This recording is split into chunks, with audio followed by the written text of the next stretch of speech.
What up, people? What's going on, y'all? We waiting on Ice Cube to finish up the interview. He coming on Roll the Tape Live. Come to chop it up with some brothers, man. Right on. Richie Rich is big time. You got Ice Cube coming on. I knew you was gonna make it. I got Ice Cube on this joint, man. But you know, people might not love him like they used to though. Now, you know, I don't know. They going in. I don't know. They hard in the black community, man. You can fight for black people for 1,000 years, man. One little thing wrong is over. Cancel culture. Cancel. Yeah. What's going on with you, boss? What's happening with you? Oh, you know what it is. This big boss from Richie Rich, man. I'm sure. Catch flights, feelings. You don't know about this, though. You don't know about this, Richie Rich. You know what I'm saying? Big boss from California. That's all it is. Making major moves. Man. What's going on, Jay Lover? Jay Lover, what's happening? Can you hear me? No, man, I was putting it out there. I was about to show my face and shit. Yeah, can you hear me? Loud and clear. Can you hear me, bro? Yeah. Loud and clear. Yes, sir. You say yeah, then he hit his mic. There you go. Yeah, we can hear you, bro. Now you got yourself on pause, man. Right. He keep hitting it. Take it. When he go on the camera, he hit his mic. Hey, unmute yourself, bro. You muted. Hold on 1 second. Hey, we can hear you now. We can hear you, Can you bro. guys hear me now? Yes. Okay, yeah, man. I'm just getting out the work truck, handling my business. You know what I'm saying? I mean, yeah, you know what I'm saying? I only putting my shit out there, so I'm gonna go ahead and get off this cam. But yeah, I'm down with the conversation, fellas. You know, Rich, you hit me up, Big Boss. You know, you about that business. I like that Oakland swag. And real talk. You need to talk to us about what you did in motherfucking Brazil, bro, because I'm trying to follow your footsteps. Real talk. Man, I did a whole thing for 3 hours, bro. You got to go back and watch it. Hey, at the end of this, man, we can answer some questions, bro. It's all good. Man, all right, fair enough. You know, me and you gonna link up because.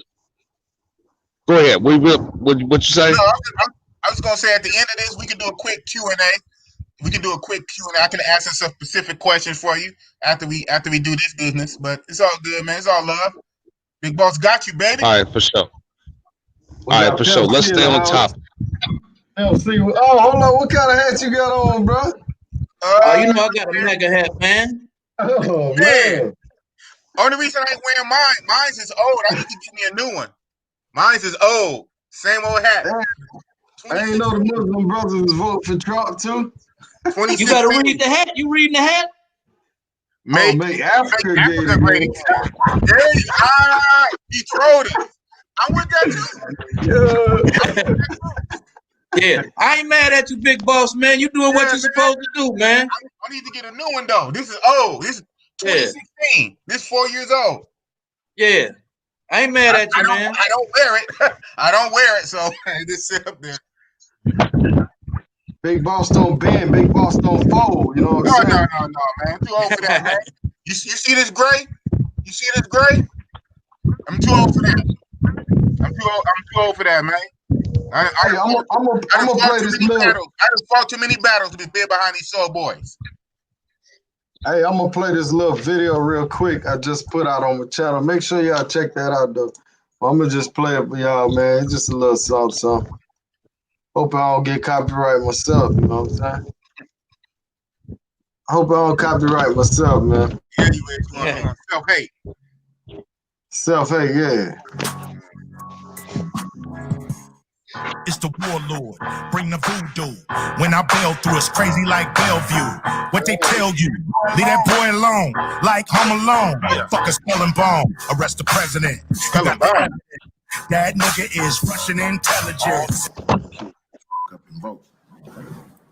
And so that, you know, I'm push the program. We got a program, I'm pushing it on everybody. Turn the volume up, Rich. President, arrest the president, arrest the president. You got the evidence. Arrest the president, arrest the president, arrest the president. You got the evidence. You know, they put $500 billion on the table, and No. Gotta backfill that shit. You gotta backfill that up so we can go ahead and set that down, and we'll be done with this job. Arrest the president, arrest the president. You got the evidence. Arrest the president, arrest the president, arrest the president. You got the evidence.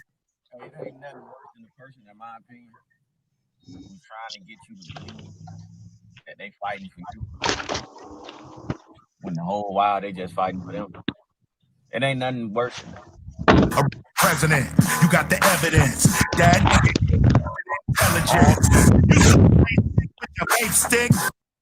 Check this out, Jack.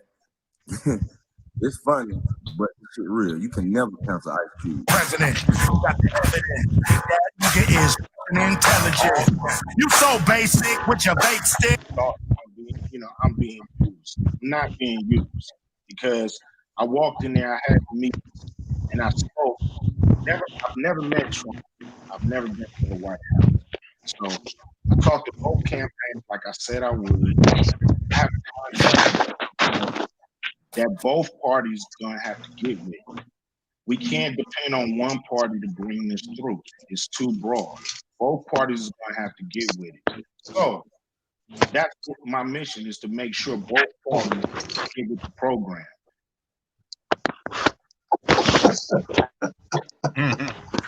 So y'all seen, I don't know who making all that noise. Jay Love making all that noise. Yeah, I think so. But anyhow, man, as y'all seen, man, make sure y'all like the video and share the video, man. Get it out there, man. Let's get the likes up, man. Get the likes up. You know what I mean? Let's try to get some people in here, man. I see Ronnie Travels in here. What's going on with y'all, man? Yo, I'm in the house, man. I got this apprentice working on the job, bro. You know, I'm trying to get this money, man. But no. Good. I'm good. I'm good. All right. So basically, man, Ice Cube. All right, man. So basically, Ice Cube, he came up with a plan. He wanted to approach both parties on this shit. You know what I'm saying? So he been talking about this shit for a long time. So he basically wanted to talk to both parties and see what they had to offer Black America for their vote, versus you just voting for somebody and not knowing what you're gonna get. You're not, most of the time we don't get nothing out of our votes. You know what I'm saying? They just expect us to vote Democrat. So he's trying to push the narrative of, hey, I want y'all to put up $500 million or whatever it was, $1 billion towards the Black community. So he met up with I guess Trump campaign people, and he sent an invitation out to both of them. So Biden camps was like basically like, hey, we'll get with you after the elections. I mean, that's like going to work for somebody and say, well, we'll figure out how much you're gonna pay me after I done work 2 weeks. Like, at that point it don't matter. So Trump campaign stepped up and said, hey, we'll talk to you. So they sat down, talked to him. And obviously, Q said he didn't like the results. You know what I'm saying? He didn't like what they was talking about. So the word is on the street that Donald Trump took most of the stuff Ice Cube had planned and turned it into the platinum plan for Black America. So he kind of stole his idea and ran with it, supposedly. You know what I'm saying? So that's why we're doing the show tonight. You know, it's buzzing all over the internet. So a lot of celebrities is on his side. A lot of celebrities talking shit about him, saying he's a sellout, et cetera, et cetera. And it seems like it's the same pattern. Like when somebody steps up and they meet Trump, it's the same pattern.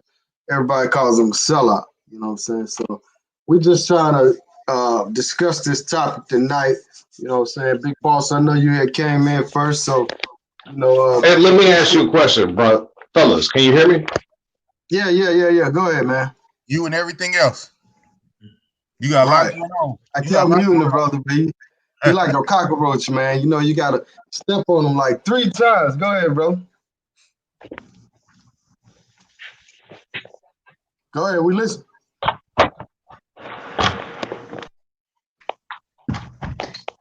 All right, go ahead, big boss. I'm gonna try to mute him again.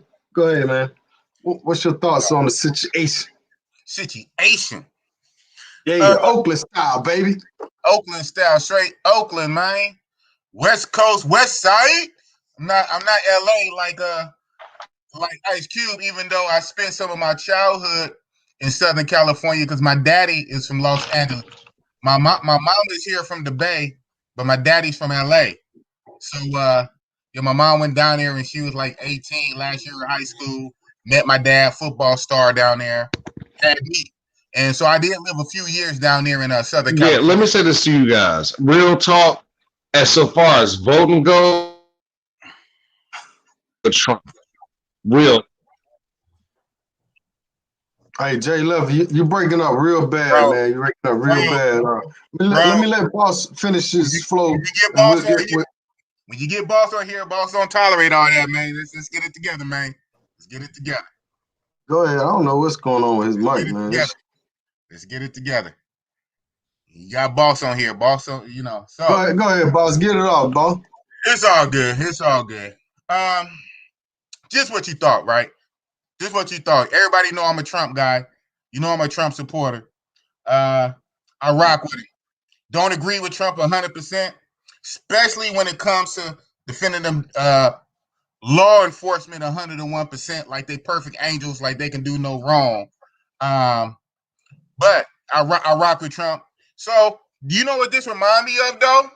This drama reminds me of 2016 when Trump first got elected, when he was president-elect, before he got sworn in, January 2017, when he was still president-elect, Trump was already trying to work for black folks already. He wasn't even in the White House yet.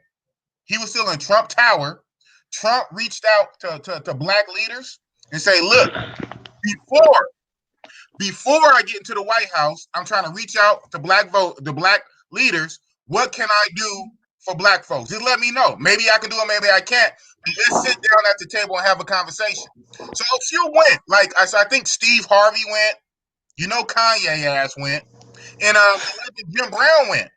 Yeah. And after that, they called hell for meeting with Trump, especially Steve Harvey. They were coons. They were sellout. All the shit. Steve Harvey said, I went to talk to the incoming president. He just got elected. He's not even in the White House yet. Not even in the White House. Still in Trump Tower in New York. And he reached out to me. But see, that's how black people is. That's how most, not all, most black people in their feelings. This is some reality when we're talking about money. We're talking about jobs. We're talking about access and resources to the most powerful person in the land.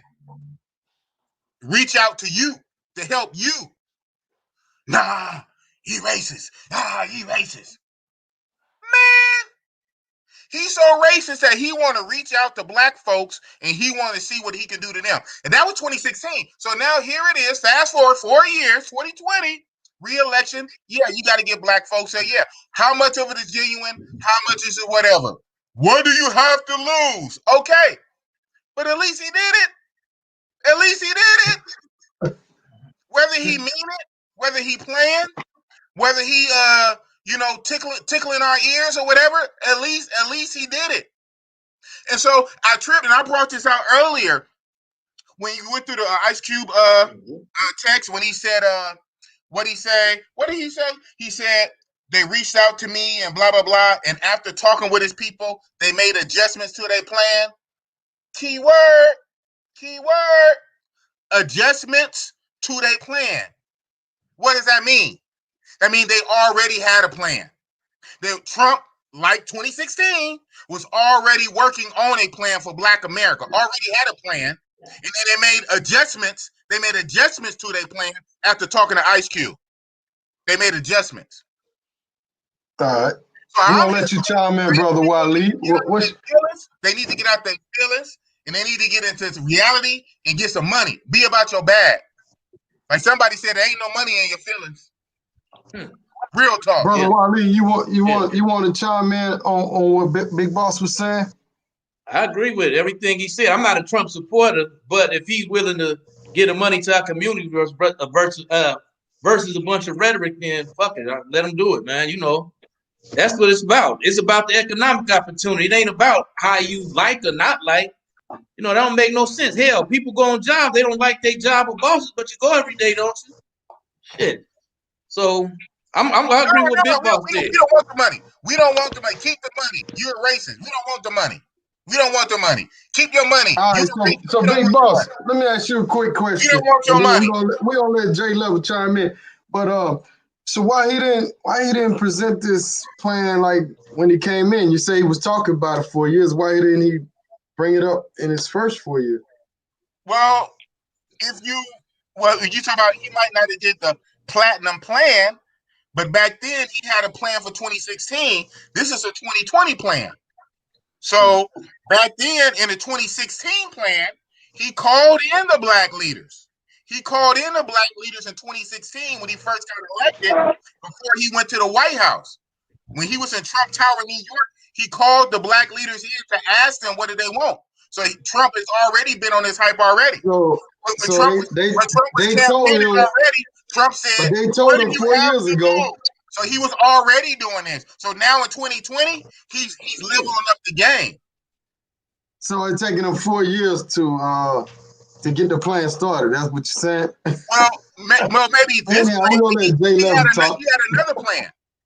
Trump had another plan in 2016, and his 2016 plan before COVID, right? Before the Chinese COVID, his 2016 plan brought us the lowest black unemployment. That 2016 plan brought us a higher economy. That's what the 2016 plan did when he said, what do you have to lose? Now, after COVID, right, everything is fucked up. Everything is fucked up. We got to rebuild the economy. So now on a rebuilding the economy, he's still fucking with black folks and said, you know what? I want to put y'all on a path to greatness in 2020 after the COVID. Trump had a plan from day one. Okay. J Level, you want to chime in, my brother? Yeah, can you see me, bro? Yeah, man. Can you hear me? Yeah, man. Okay, fellas. Hey, look, I'm going to say this to you guys. Big Boss, I hear what you're saying, but I have to respectfully disagree. Number one, let me say this to you.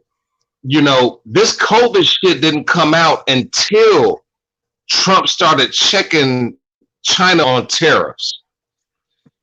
I can show you, I can give you a link. I can give all you guys a link of how this COVID virus is nothing new. Right. It's nothing new. It's been around. I've got a lot of issues. Number one, go ahead, bro. No, okay.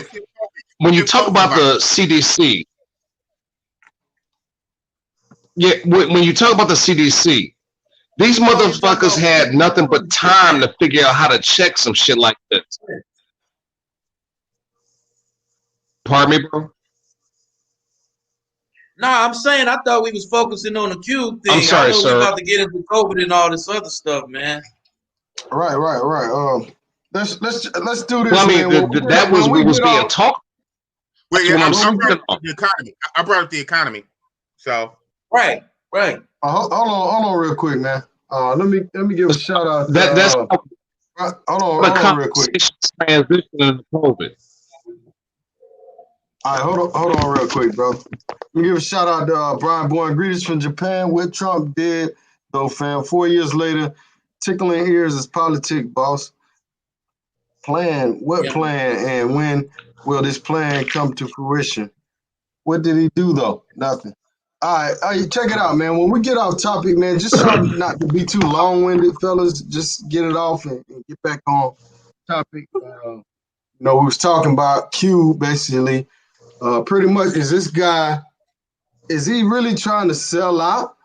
Or is he really trying to do something for the people, Brother Waleed? Or what's the deal? You believe in Cuba? Yeah, I believe in Cube. And if you look at his statement, he said neither party has done nothing for us. So he brought the plan, his contract with Black America to the Democrats. They said after election, we'll talk about it. The Trump administration at least opened their ears to him and had a sit down where he talked to their people. So if the plan is actually in effect, that's a good thing. If it don't, it's business as usual. You know, we ain't lost shit. If we do, we can only game in this situation. But it's still like your man just said, it's political theater. You know what I'm saying?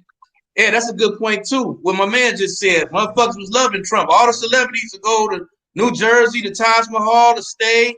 The boxing matches was there. Trump was their man. The rappers, you know, you taking pictures with Trump and shit. But now all of a sudden he's a racist and he's this and that. I feel all of them got a little racist in them myself, personally, all white folks.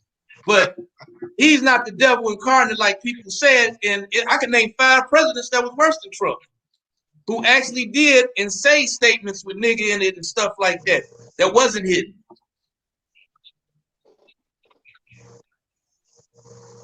Go ahead, Jay. Do you mind if can I chime in, please? Yeah, Jay Love. Let me say this, real talk. You know, I am a Trump supporter. You know, I'm gonna say this to you. You know, you got a lot of people talking about, okay, well, this COVID, this, that, and the other. Prior to COVID, our economy was in the best place it ever was. Trump was handling this business. I don't see how Joe Biden could have handled that COVID situation any different than Trump. I don't see how Joe Biden could have fucked around and made the world a better place. You know, I just don't see that. Number 2, you know, Joe Biden's ass, he wants to be president now. Why wasn't his dick hard when he had the opportunity to be president when Hillary was running? The Democrats made his bitch ass bow down and let Hillary go before him. He was Obama's vice president. Usually the vice president comes into the presidency. Right. Them motherfuckers made him bow down for Hillary. Right. You know, Joe Biden's in my mind. You know, this nigga, if you ain't voting for me, you ain't black. What type of bullshit is that? Yeah. You know what I'm saying? Yeah, those words came out of his mouth. Uh-huh. That's disrespectful. I'm sorry, I want to cut you off, brother. Yeah. No, I was agreeing with you. How I was saying so? that's real disrespectful to say that, yeah. Huh? Oh, okay, all right. Yeah, that was bullshit. I was agreeing. You know, I mean, you know, Kamala. Huh? Okay, brother. There's a pause. I don't think I'm like fully live with you guys, so bear with me, brother. I heard you say you agree. You know, I apologize. I'm glad we're on the same page. You know, let me tell you this. I have no respect for Joe Biden, and that man would never get my vote. You know, let me say this. So far as Trump is concerned, you know, I'm not the biggest fan of Trump. However, Trump keeps it 100. And I like that in that motherfucker. He's too stupid to not keep it 100, to be real. You know, he talks about, I mean, man, look, Trump, I don't mean stupid in a dumb way. It's just that he's not cultured insofar as politics goes. You know, Trump really needs somebody to pull him to the side and culture him insofar as politics goes. Trump is just that dude, and I like that in him. Let me say another thing, and this might fuck everybody's heads up, but I'm just being 100. There used to be a time, you know, I lived in Chicago, but I'm in Dallas right now. And there used to be a time where I used to hear white people say, you know, I don't want black people in our neighborhood, that type of shit. You know how it is. You know, they want to keep their hood. Fair enough. I never really understood that until I moved to Texas. What do I mean? What I'm saying to you is you got so many liberals coming to Texas, which is a conservative state, and trying to change the game. You know, if you want to be liberal, if you want to do what the fuck you want to do, that's fine. Kamala Harris, California. Nancy Pelosi, California.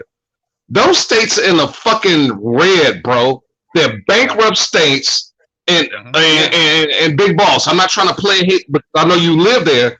But what I'm saying to you is, it fucks me up when you got it fucks me up when you got liberals coming to a conservative state trying to change the game. You know, if you don't like the way shit is here, don't come here. Right. And that's what I meant as so far as you know, a person from a different race coming into a particular neighborhood. I don't want to chop it all up. Go ahead, fellas.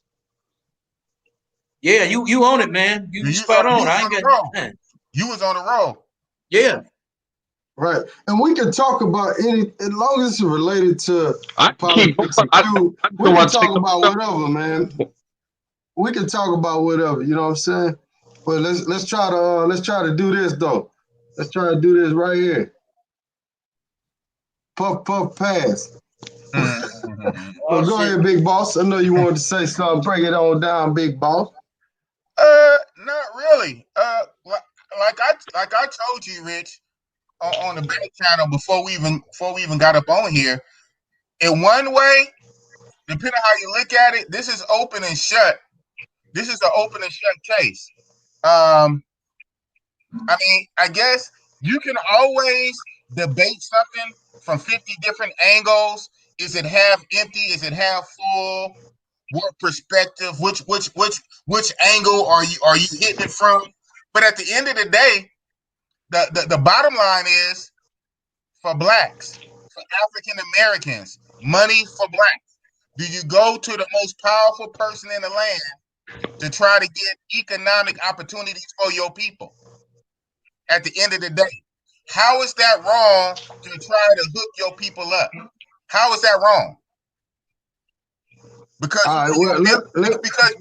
because you in your feelings, because you emotional, like a female, like a bitch, not like a man, not like a man that's looking out for his seed, his own, a man looking out for his people, for his nature, stepping up like a man, making the hard decisions, making the hard choices, getting up, going to a fucking job that you hate, that you don't want to work, but you go to that job 40, 50 hours a week to put food on the table. So how is that wrong to look out for your own people? Even if you have to hold your nose, your nose and do something you kind of don't like, so you can try to bring the bag home and financial opportunities for your people. How is that wrong? All right, quick question, boss. Quick question. Big boss, it's not wrong. Hold on, real quick, J Love, and I'm gonna let y'all have it. So a lot of people want to say, okay, Trump's saying all these different countries a shithole country. He brings a lot of he divides the country. I mean, the thing with the guys in the park, I forgot all that. Yeah, about that. They say he a racist. He got a lot of racist stuff. So you saying, do we still need to just take money from somebody and elect somebody that really publicly dislike us and don't really help the black community? We should just take the money that he's offering now after 4 years. Okay, we should just take that money and forget everything. Richie, I'm asking a question. Rich, I think the question. No, Rich, you asked a legitimate question. I'm gonna give you a legitimate response. I want you to explain to me how much Biden loves us. How much does Biden love us? You know, we're super predators as so far as Biden was concerned. If we don't vote for him, we're not black. Right. You know, Biden talks all type of shit. Again, let me say this to you. And fellas, I'm being very transparent. I just got home from work, man. I mean, Rich, I appreciate you bringing me on the live. So you just got I've got two from the bar. Shit, wish. You know, bars are closed down here in Texas, man. Them motherfuckers got that motherfucking ban going on. You can't have no bars down here. But so I still have the liquor store. What about Trump supporting all these racist groups and stuff? What about that? So we just push all that to the side. I'm not saying we should vote for Biden. I'm just saying.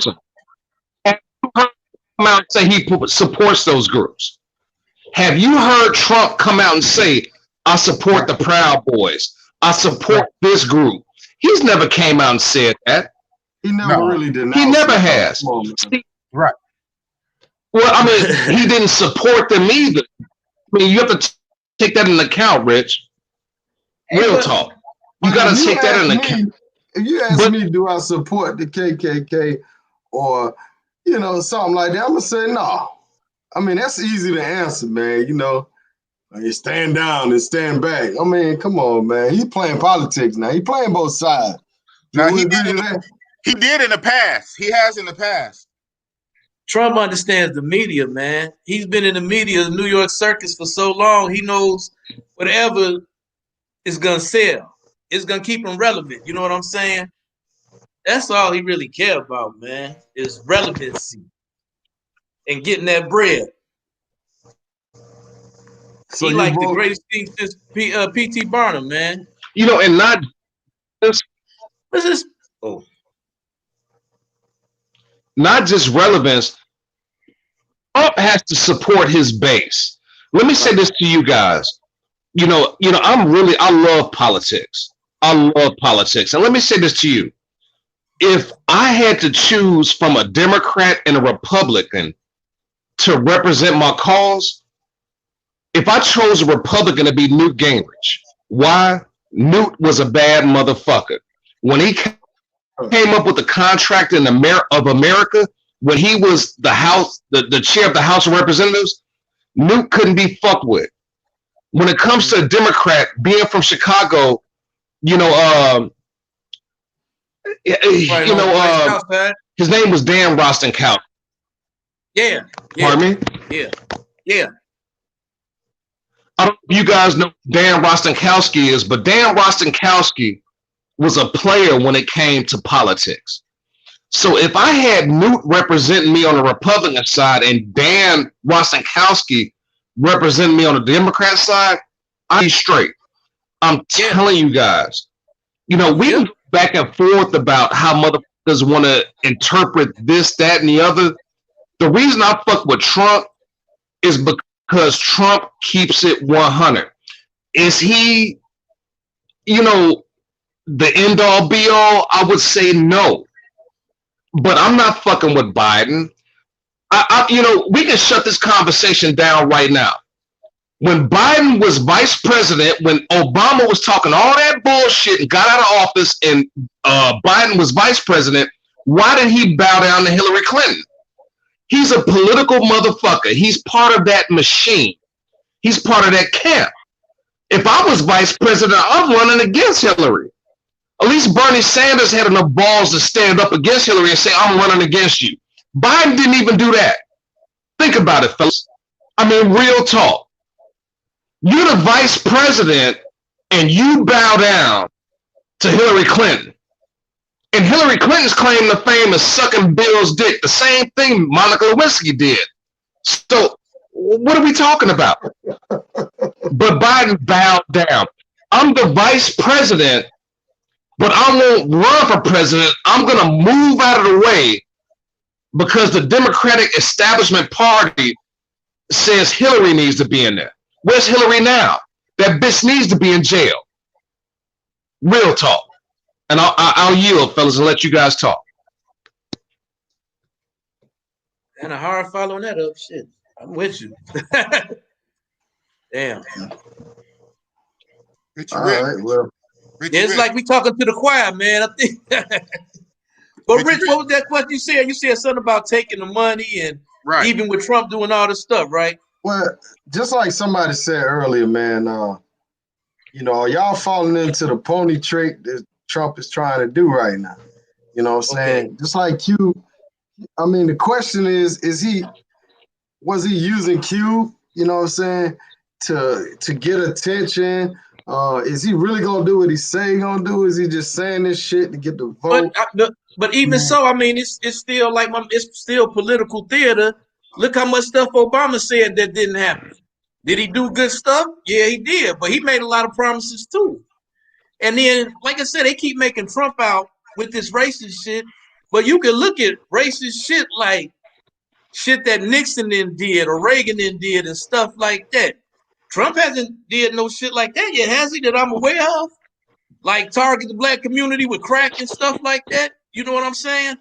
And then I really don't think the redneck is his voting base. The rich is his base. He come from rich people. He ain't got nothing in common in them except that they white.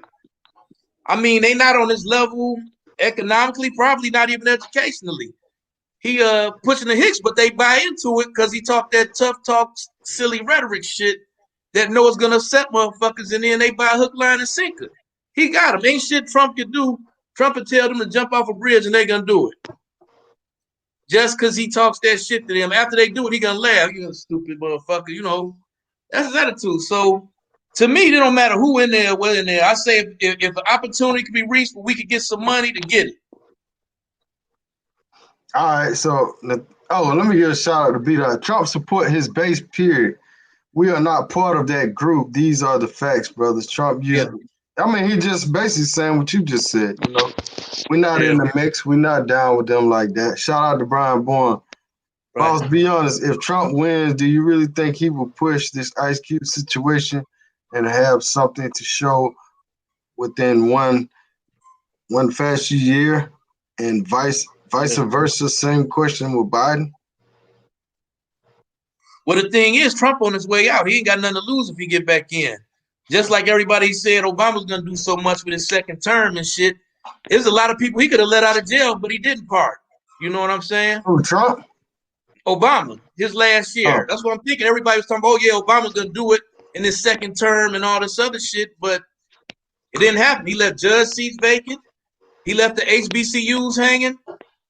He could have pardoned a lot of people who should have got clemency and shit like that, man. But nah, that's it. It's all politics. He did get Big Meech brother out, didn't he? Say that again? I said he did get Big Meech brother out. Oh, I ain't know he got his brother out. Meech still in though. But you know, man, I mean, Jay Lover, let's go to you, man. You waiting patiently over there, man. Hey, appreciate that, man. Hey, brother Waleed. Do you really honestly think Trump is going to do what he say with this plan? No, hell no. This shit just kind of say barbershop talk. Hey, brother Waleed, let me say this. I agree 110% with what you said, but let me ask you this. Richie just posed the question. Do you believe Trump is going to do what the fuck he says he's going to do? What did Obama do for us? You know, it's funny, you know, we embrace Obama as the first black president. His skin tone may be black, but I'm going to tell you something. You know, man, I was born and raised in Chicago, famo. Real talk. Yeah. Wild 100s. Real talk. Anybody from Chicago knows what the fuck I'm talking about. And what I'm telling you is this man had an African father, a white mother, you know, and he wasn't one of us. Yeah, our skin complexion was the same, but he wasn't one of us. You know, his crib was in Hyde Park. If you guys don't know, Hyde Park, how do you explain this shit? Hyde Park is like the uppity part of the South Side. Meaning you got motherfuckers, $1 million niggas living in Hyde Park. You know, I'm a middle class motherfucker. You dig what I'm saying? It ain't like I can groove and move around Hyde Park like I belong there. You dig what I'm saying? But the thing was, Obama, there was a man named Emil Jones. Emil Jones was the state senator for Illinois. Emil Jones took Obama under his wing, researched this shit. He brought him into the Democratic machine. Illinois is a popular state because we're big as folks so far as labor unions, the Democratic machine. That's how he was brought up. He was basically hand-fed. He from being like a state senator to being a fucking senator to then becoming fucking president. But let me ask you this. He did all this shit for the gays. He did all this shit for everybody else, talking about illegal immigration, this, that, and the other. What did he do for us? I challenge any one of you guys on the panel to tell me how Obama made life better for you as a black man, and I'll yield. Ice food. Look at these niggas, man. They crazy. Ice Cube, Ice Food played herself. Shout out to Billy Gino. Hey, I'm gonna play this little clip. Big Boss wanna play this little clip. I'm gonna play this real quick, and Billy Gino actually gonna come on the live, so I'm gonna send him the link. But let's watch this clip real quick by the Big Boss. Roll the tape. Roll the motherfucking tape. You know what I'm saying? Let's see what Boss talking about. What you talking about, Boss? Let me know if y'all can hear it. We must love each other, show affection for each other. It's real low. Together in condemnation of hatred, bigotry, and violence. We must rediscover the bonds of love and loyalty that bring us together as Americans. Racism Can't is evil, fucking hear anything. and those who cause violence in its name are criminals and thugs, including the KKK, neo-Nazis, white supremacists, and other hate groups that are repugnant to everything we hold dear, as Americans. We are a nation founded on the truth that all of us are created equal. We are equal in the eyes of our Creator. We are equal under the law. And the dudes who wrote that had slaves. Our Constitution. Those who spread violence in the name of bigotry strike at the very core of America. Boom. All right, so he said it one time. White supremacists, neo-Nazis. Later, I Man, have don't nobody remember that though. Huh? Don't nobody remember that shit. I didn't remember that. I didn't even know he said it till now. I remember that video because you said it to me, Boss. I know that.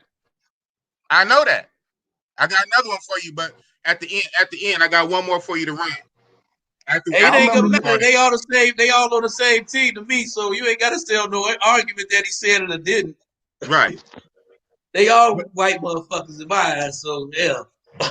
Right. All right, now K-Max said earlier that Obama, he had the Senate against him when he was in office. Yeah, he had a Republican Senate. Yeah, not right away, but for the briefest moment, yeah, it was all Democrat. But yeah, it's like after the next, it's the presidential election and then it's a midterm. They leapfrog each other. Presidential, right? So when he first got in, it was all Democrats, but a lot of people say there was a pushback because Obama got in. Then they lost the House. Look at this. You see that? Yeah. And see, that's the thing. Nobody said that. Nobody gave me the benefit of the doubt. We said it's rhetoric. He just talking out his ass to get votes. Well, that's what it's always going to be. So right, he can say exactly what you want him to say. But yeah, you already are mentally programmed. Even if he say it, well, he didn't mean it. He said it, but he didn't mean it. But then if he don't say it, see, he didn't say it.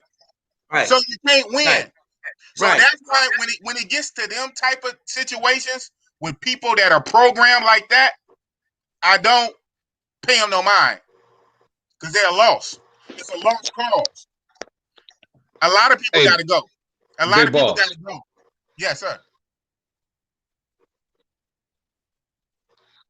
What the both of you guys are saying made sense. However, when you look at it from this perspective, you got Obama. He comes into office in 2008. He's got the House and the Senate in his pocket. They're democratically controlled. Yeah, for a short time. He couldn't push legislation through that motherfucker. I'm sorry, bro. I'm having a hard time hearing you guys. What did you say, bro? No, yeah. I want to say something after you finish. Yeah, I was just saying, I was agreeing for a short time. He did have all the ducks lined up in a row. But like a year or so later, when the midterms rolled around, he lost the House. But when he first got in, it was Gucci. It was all good. But you got a trip. Even with But you got to trip. Even within Democrats, you have like different factions. You got moderates, you got radicals, you know. So sometimes even they kind of fight amongst each other. Sometimes they fight amongst each other. Because look at the AOC crowd, like, you know, AOC and Ilhan Omar, these radical leftists like Bernie, and Joe Biden is more of a central. You saw that when you had the Democratic debates, when it was like 20 of them on that stage in the early primaries, when all 20 was going against each other, Buttigieg and all them.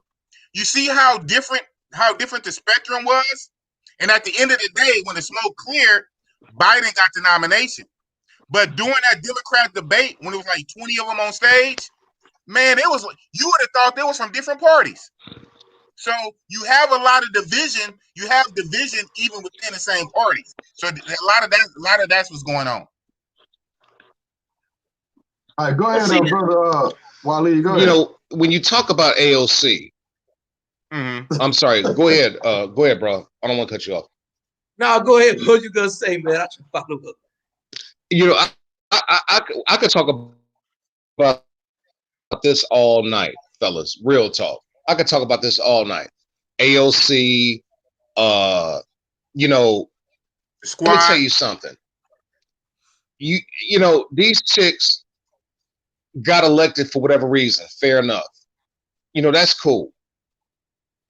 I like Trump because Trump is a man's man. Real talk. Right. You know, let me say this to you guys. You know, when Obama was in office, I didn't see him put up the red, black, and green on the White House, but he put up fucking the rainbow. What do you call it? The gay and lesbian colors, the transsexual rainbow colors. Those motherfuckers were contributing to his campaign. Bingo. You know, Bingo. Obama was bought and paid for, man. Damn. Yeah, I mean that's politics. Okay, I mean, I'm glad you agree. Yeah, definitely, yeah. But see, that's politics, and that's what I was gonna say.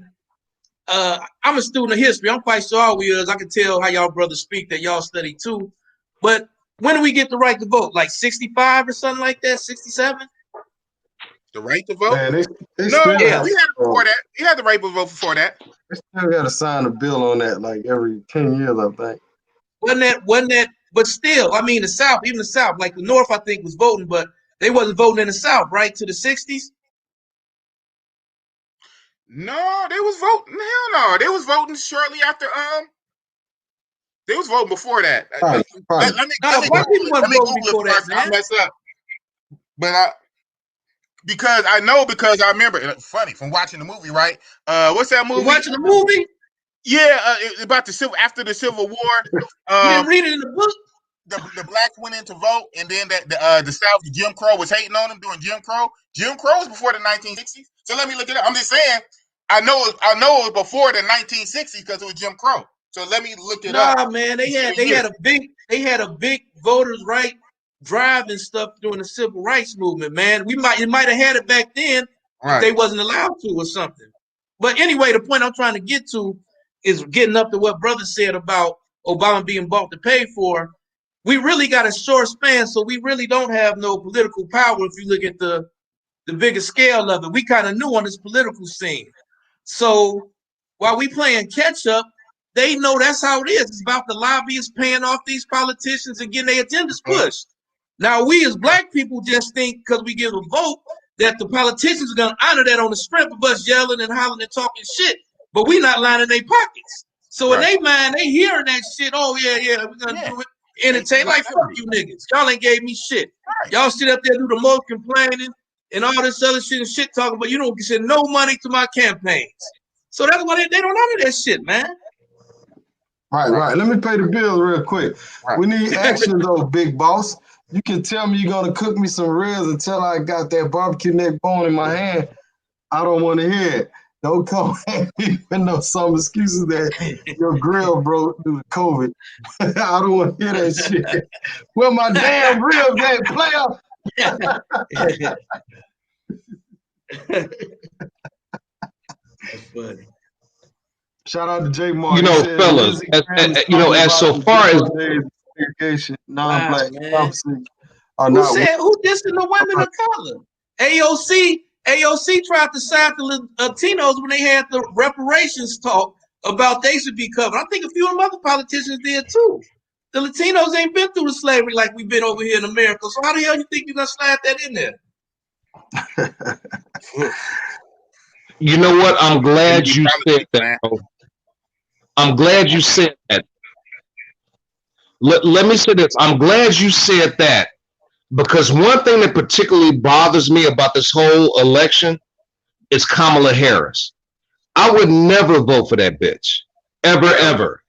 When you look at her record, and Big Boss could probably speak on it because he's from California. But what she does is try to, she comes off like she's this African American woman. She's not. She's a half Arab, half Jamaican. Jamaican and Indian. Obama was black and white. His father was at least African, so I give him that. His mama was white, so we can call him African American. Kamala can't even get that. Slavery in the United States. Man, look. Let me tell you something. You know, I'm with Trump. Latinos have been through slavery? I'm with Trump. Okay. Say what, Big Boss? I'm just reading that. It said Latinos have been through slavery in the United States. I said everybody getting they don't listen to the whole thing. I said in the United States. All right, hey, let's welcome Bill Gino to the live, man. What's going on, brother? I see you patiently waiting back there, my brother. What's on your mind, brother? You muted. Yo. Hey, good evening, fellas. Good evening. What's up? Good evening, man. Yeah, I was What's up, Bello? Over here, prepping my little dinner and stuff. I'm about to grub on some. You sound like Gator? Nah. You do kind of sound like Gator, huh? Yeah. Nah. Yeah, man, I hear the discussion, man. I don't even want to commit too much energy and emotions behind some of the stuff you guys are saying, because I just don't feel like running up my blood pressure. But I would appreciate Bello, you're a good brother. Why are you talking about it if you want to run up your blood pressure? I mean, these things are very important, and so if you start taking them serious, like especially with people that are not applying the right context, it'll just frustrate you. For example, like how Trump take Dr. Fauci's word, he put it in a campaign ad. I mean, you can take anything and put it out of context, and once context is out there, there's no context in the conversation. Everything is everything. For example, the clip you play with Donald Trump saying like he denounced white supremacy and everything. I think that's really lacking in context, because you're not saying at what time when it happened, the many events before that where they had to force him several times before he denounced them. So please, like, gives a fuck. He's white. Shit, they all prejudiced. No. You miss what I'm saying. Context. I don't, because they're all white. I don't look at them giving me no benefits of health. So if you look at them all, the it don't matter what comes playing that clip as if Trump. Hey, hold on. Let me pay a bill real quick. Trump never passed bills to lock up black people like Biden did, or smoke weed, but lock black people up smoking weed like Harris. What up, Richie Rich? That's how your boy Ron down right there. Hey man, let's keep the let's kind of stick to the narrative. I know we talking about Latinos and slavery and all that. I mean, let's stay together, man. Goddamn, we don't need to be separating each other on this shit. No, when I say black, I'm thinking black and brown. You know what I'm saying? That's how I think. But anyhow, shout out to you, Ron. Appreciate that. You see what you're saying right now, Rich? Bello Gino, let me say this to you. Go ahead, bro. I'm sorry. You go ahead, bro. I'm sorry. I'll yield. No. Go ahead. You bugging. You know, you got a little delay. Let me read this super chat. And then I'll let y'all go. Y'all talking about the race of this woman, but Trump 100% white though, and y'all love that motherfucker. Yo, I digress. But hey, yeah, man. So I would love to address that. Please let me address that. Go ahead. You up? Brian Bourne, you know, man, we've gone back and forth on different chats, and that's cool. And I think you're a good brother. Let me say this to you. You know, it's funny when a black woman fucks with a white boy, it's supposed to be okay. Kamala her record is built upon locking up blacks and Latinos, and she's married to a white man. You know, had Obama been married to a white woman, he would have never got elected, but he had Michelle. Here you got this chick married to a white man, and her fucking agenda has always been about the detriment to people that look like you and me. So what are you talking about, Brian? I think you hit something there. You got, you know, I disagree with you on a lot of shit. I think you're right about that right there. You damn right I'm right about that. It's the truth. That's how. Yeah. That's why I said we got to use our senses and not be too emotional and analyze things. You know, I think there's a lot of things the brother have said earlier that I honestly I have not addressed, and I can tell you I don't really see them that way. But I think what he just hit right there, I feel like that's right because black chicks, mostly black women, because you know when you look at the demographics, if you follow politics and whatnot and the stats and whatnot, black women kind of like, you know, they sort of like the influences of the black vote, and more likely Barack would have been punished for that. All right. Man, Barack would have never gotten office, bro. Hold on. We got 5 on the panel now, so we're gonna try to let everybody get it in. We're pushing on the hour. I know boss got to work a little bit later, so I'm gonna let Jay chime in. Bishop Jay, what's going on with the bishop? What's going on, good Reverend Doctor? I got something to say about this, you guys. I know everybody got their different opinion. I can respect your opinion. But I'm looking at some real things, though. This guy said that he was going to make America great again when he got in office. But I didn't see that. I didn't see where America has gotten so great. If anything, I seen America has gotten worse.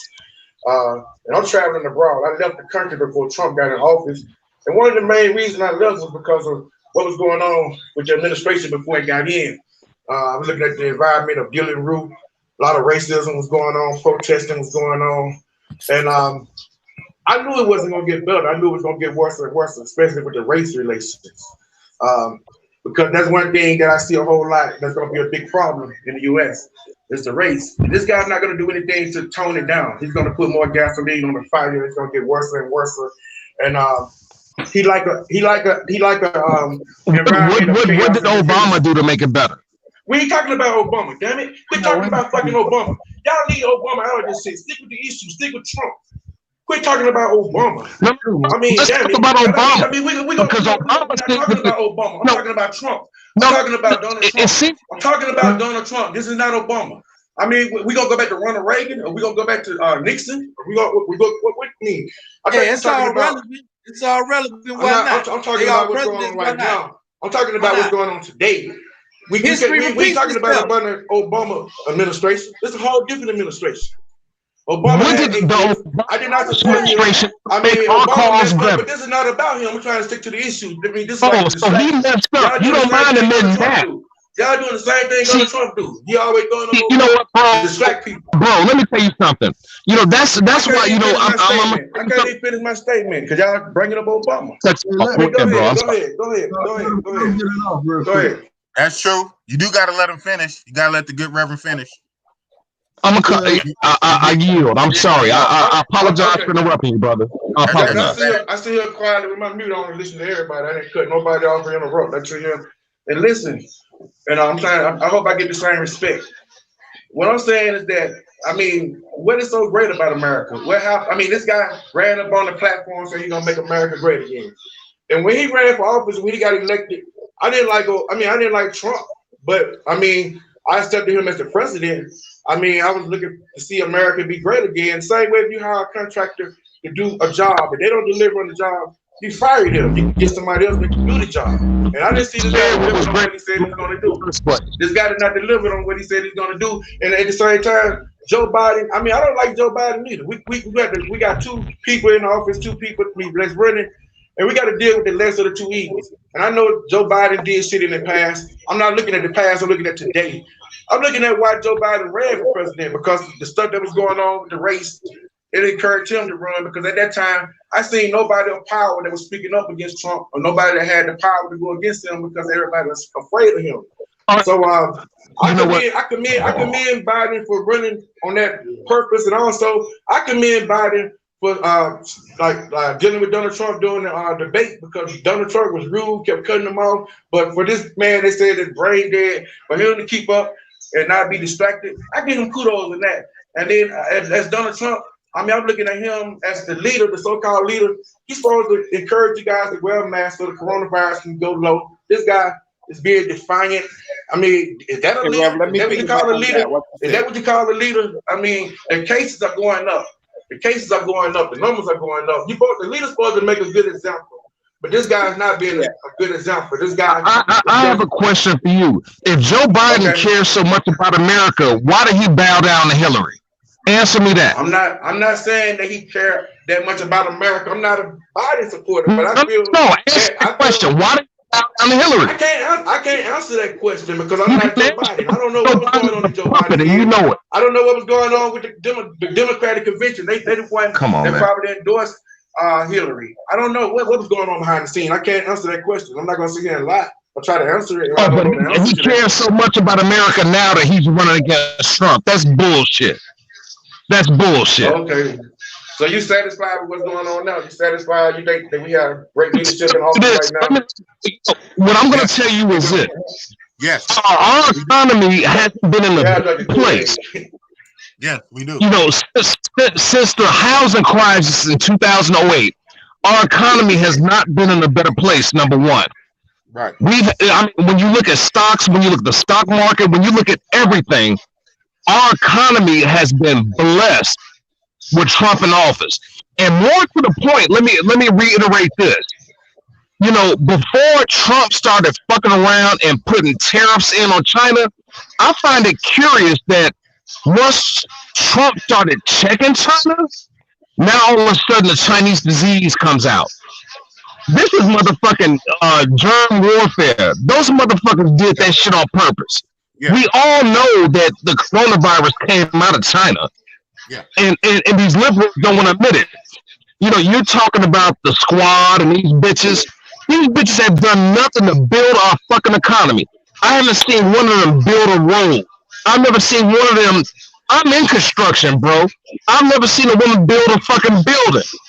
But once stuff is established, then these bitches want to come in and talk about how they're so equal to us. You know, I'm gonna tell you this. This conversation, I'm probably gonna get off of it because it's beginning to anger me.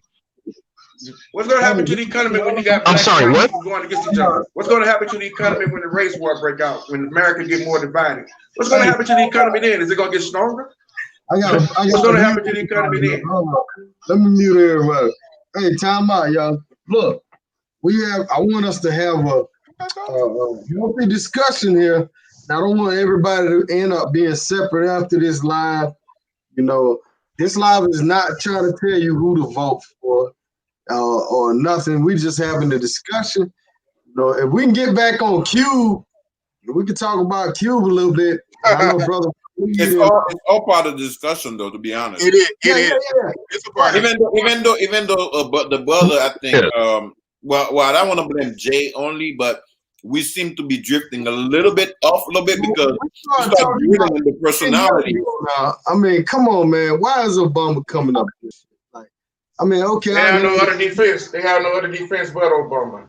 That's all they get to talk about. You want to talk about Biden bowing down? What about Trump? What about Trump bowing down to Putin? What about him being the puppet for Cootie?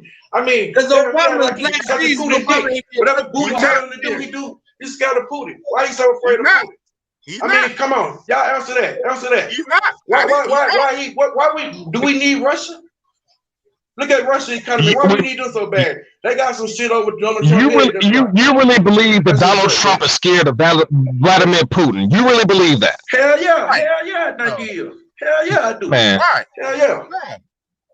Let me say this to you. I think, hold on a second, Jay. Let me ask you. Hold on a second. Hold on a second, Jay. I think that's Jay, right? Okay. Let me ask you. Yeah. You're a veteran, right? Right. No, I'm not. Oh shit! Okay, damn. Okay. You are a master plumber or electrician, if I remember. Yeah, I'm a master plumber. I actually, when you say veteran, yes, I served in the Air Force Reserve, but as so far as a full-time veteran goes, no. You are a veteran. Okay, you are a veteran. I mean, I did active duty in reserve. I've had a lot of people tell me because I wasn't active duty that I'm not a veteran. So I'm not trying to put myself out there like I served in Iraq, anything like that. But yes, I did serve in the Air Force Reserve. Yeah, you were in that same boot camp. But listen though, here's what I'm going to try to get at. So we come down just a little bit, and I want everybody to think about this, right? As a master plumber and as a veteran who've gone through systems, set up systems, to systems that have order, that have hierarchy, as far as like who's on top, who has this position, who has this position, who's supposed to play this, who's supposed to play that, what's supposed to do this, what's supposed to do that. As a plumber, you know that. Like every pieces of a certain things, work, pipes or whatever, you know, certain things are responsible to work or to go certain places to do certain things, right? Trump, and your point, sir. Oh, and I'm gonna get right to my point. There's no way anybody who has operated within systems, whether it's the city codes or the military, you know, different flights, different squadron, and all of that shit, there's nobody who has good common sense, a working adult brain, who can look at Trump, who understand basic common sense of how things are supposed to work, whether you're for a certain ideology or not. Nobody who has ever been through a job interview, I don't know about y'all, but on my job interviews, I've had to prepare. And on the job interviews where I did not prepare correctly, I didn't get the job. When I prepare correctly, I do my homework, I get the jobs.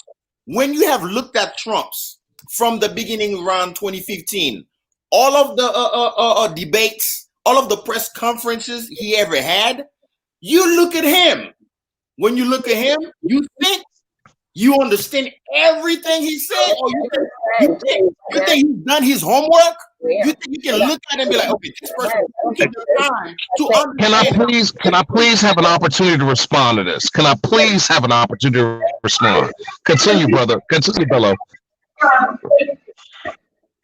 Reach must be doing something in this thing going on. But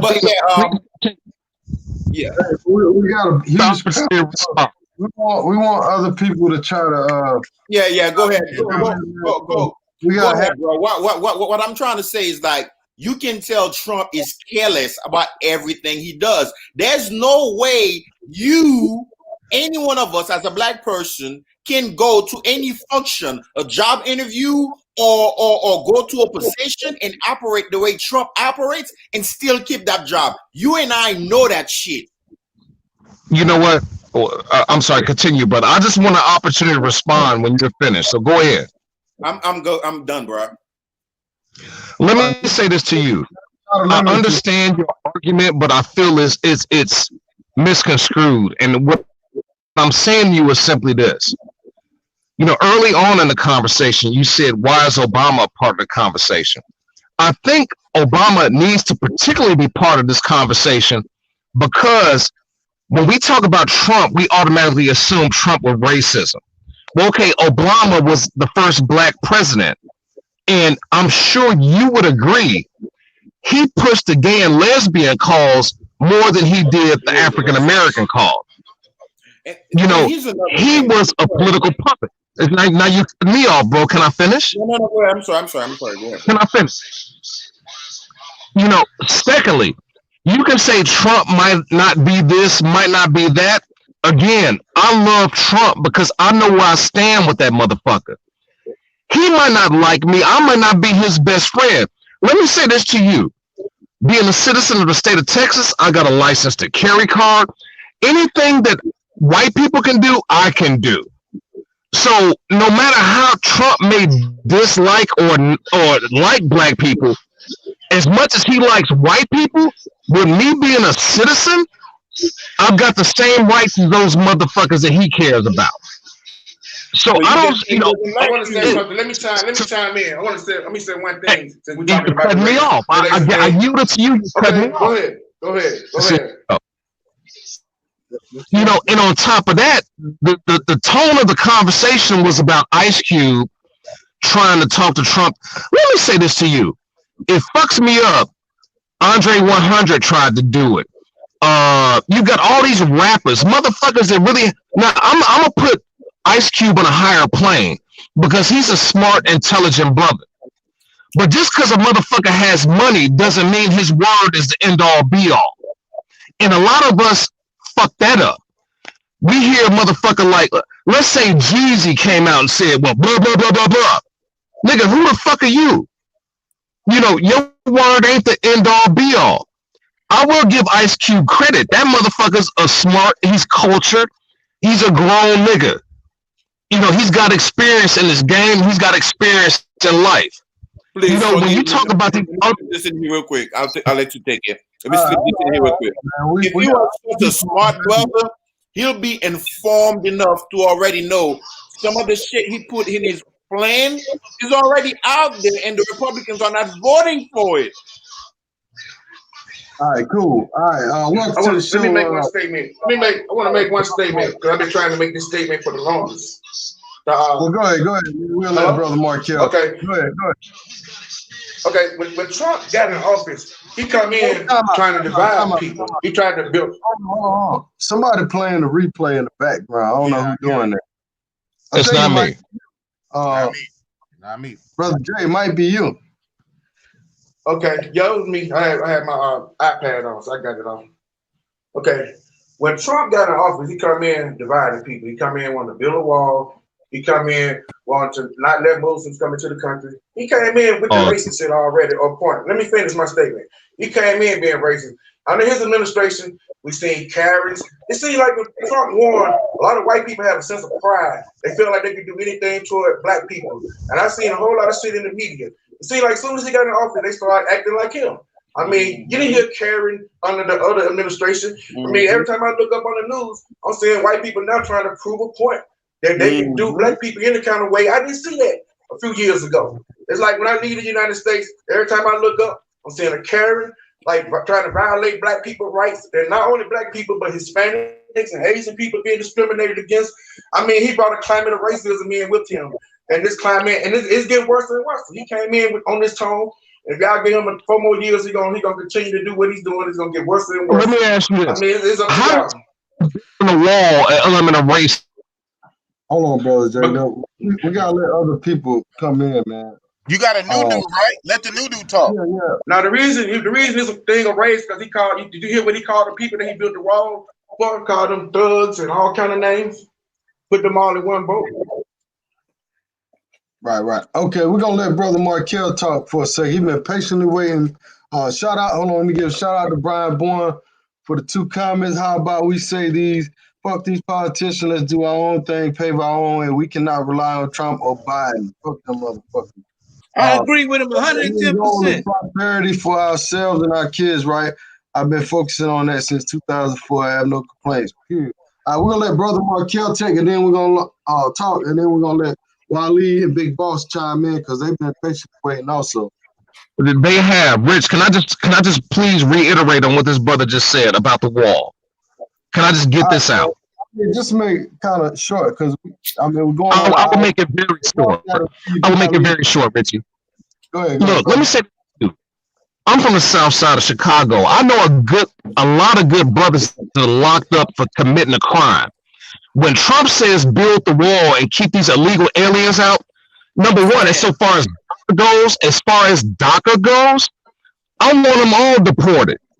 My boys are in jail because they committed a crime. So if a motherfucker comes over here illegally, we're supposed to give them welfare. We're supposed to give them health care. You know, and the thing is, the Democrats say, okay, well, look, you're not supposed to blame these motherfuckers because their parents came over here illegally. Well, let me ask you one question, sir. If I fucked around and robbed a bank and came up on $1 million and my son, and I get locked up, does my son get to keep it? He doesn't benefit from that shit.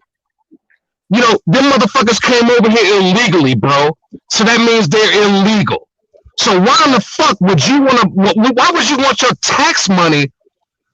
You said, you know, bro, I'm not trying to be disrespectful, but this argument fumes me because I know a lot of good guys that tried to better their lives and they broke the law doing so. These motherfuckers break the law, come in here illegally, but they're supposed to be given a pass. Can you please explain that? All right, let me give a shout out to Temperature. How many of y'all made more money under Trump? I did. Mark I did. Go ahead and I respond. I did. Because you're waiting, man. Yes. I'm gonna let Wild Man Big Boss go after that. All right. Good afternoon. How's everybody doing? You guys are pretty heated. So let me just start out with this. Someone mentioned that during the Obama era, something about his economy wasn't very good.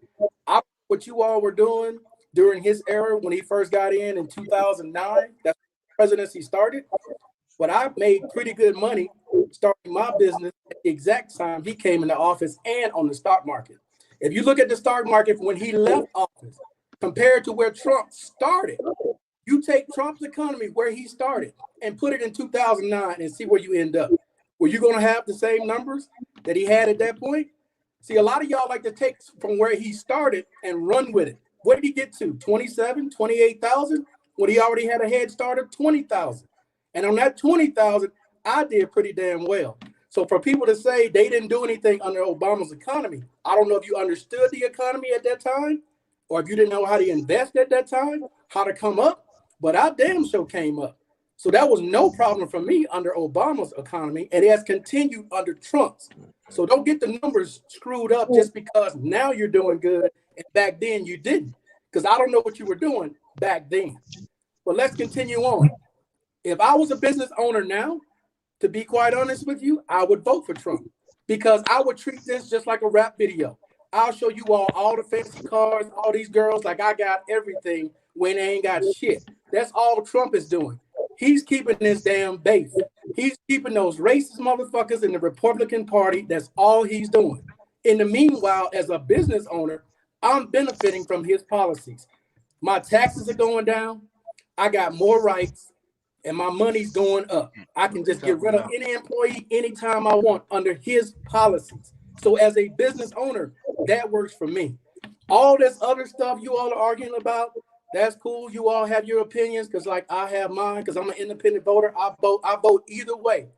But as a retiree, there's no way in hell I would vote for Donald Trump because nothing he's doing right now helps me as a retiree. The economy right now is not good. The 401k that I'm currently in is going under. So there's nothing that he's doing for a retiree that's good. But as a business owner, oh, hell yeah, I'll still vote for his ass right now in 2020. Now I'm done. You all can argue about whatever. Hey, ain't you a vet, Markel? Yes, I'm a vet. So you got a 401k? Yes, I still pay into you got a 401k. 401k. Then you retire from the military? No. Oh, okay. That's what I was gonna say. Like, how the hell you get a 401k? Let me answer that though. Even if I retire from the military, I didn't stick with the BS military. From the day one you get off the cattle truck, from day one when you get off the cattle truck, you're trained to vote Republican, regardless of what you think. From the day you step off that cattle truck, they tell you if you want to raise, you vote Republican. That's what they teach you, especially if you've been in for 20 years. That's the bullshit you listen to for 20 fucking years. Is vote Republican regardless. So a lot of because they're gonna kick into the defense budget. You know that, yeah, definitely. There you go. Definitely. So hey, I'm still paying in the 401k. And like I said, as Kyrie, he ain't doing that for me. Nothing. But as a business owner, if I was still in business, oh hell yeah, I would vote for his ass, regardless of what he's saying in public.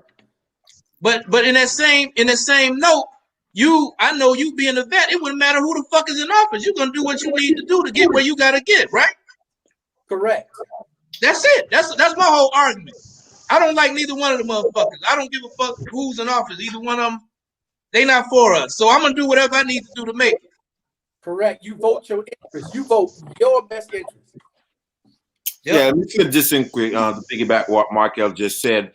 What we just witnessed is Markel actually tapping into a little bit of policy. When you go policy for policy, no matter, we all want the same thing. We all are in the pursuit of happiness here on earth, here in this country, especially in America.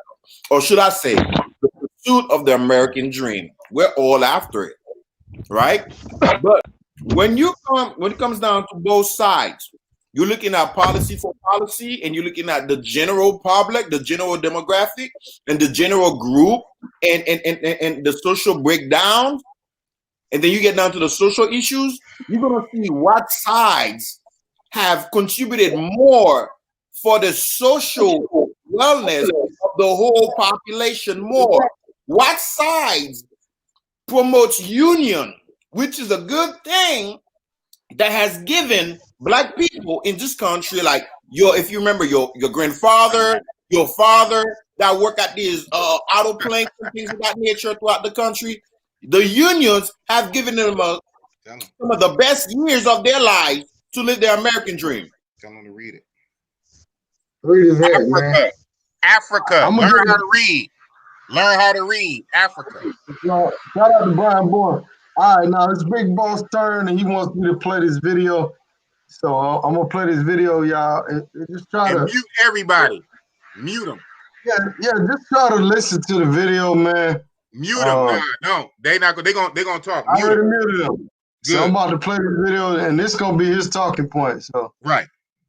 Hope y'all don't enjoy this video. Enjoy the video. White nationalist explicitly, and if he did, I can't remember it off the top of my head, but I don't think he did. He never said, "I don't want your support. Don't vote for me." I don't think he did. I was there every day. How do we have a specific endorsement from David? I didn't even know who endorsed me. David, who endorsed me? I disavow. Okay. What he didn't do is say that he was not going to accept the support of any of these fringe groups. I totally disavow the Ku Klux Klan. I totally disavow David Duke. I've been doing it now for 2 weeks. This is you're probably about the 18th person that's asked me the question.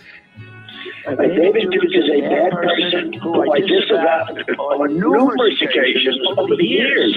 I've rejected David Duke. I've rejected the KKK, the Ku Klux Klan. From the time I'm 5 years old, I rejected them. Donald Trump refusing to condemn former Ku Klux Klan members David Duke. What do you see as the biggest problem with the Reform Party right now? Well, you have David Duke just a bigot, a racist, a problem. This is not exactly the people you want on the party. If he said on Friday, I disavow, why ask him again on Saturday? Why not disavow David Duke, disavow the KKK? What's going on? I'm saying to myself, how many times do I have to continue to disavow people? And the question was asked about David Duke and various groups. When I put out that I reject KKK and David Duke, nobody picks it up. You know why they don't? Because they don't want to pick it up. I disavowed him on Friday. I disavowed him right after that because I thought it was a question. And you take a look at Twitter, almost immediately after on Twitter and Facebook, they were disavowed again. I disavowed them every time I speak to somebody virtually, and they just keep it going. They keep it going. I don't like any group of hate. Hate groups are not for me. But I've said this before. The press hates me to say it. They just don't want to pick it up. So are you prepared right now to make a clear and unequivocal statement renouncing the support of all white supremacists? Of course I am. Some of your supporters in Chicago were acting violently as well. And I have to say, the guy who rushed the stage yesterday at Donald Trump voted for you. Myself, I know it's not.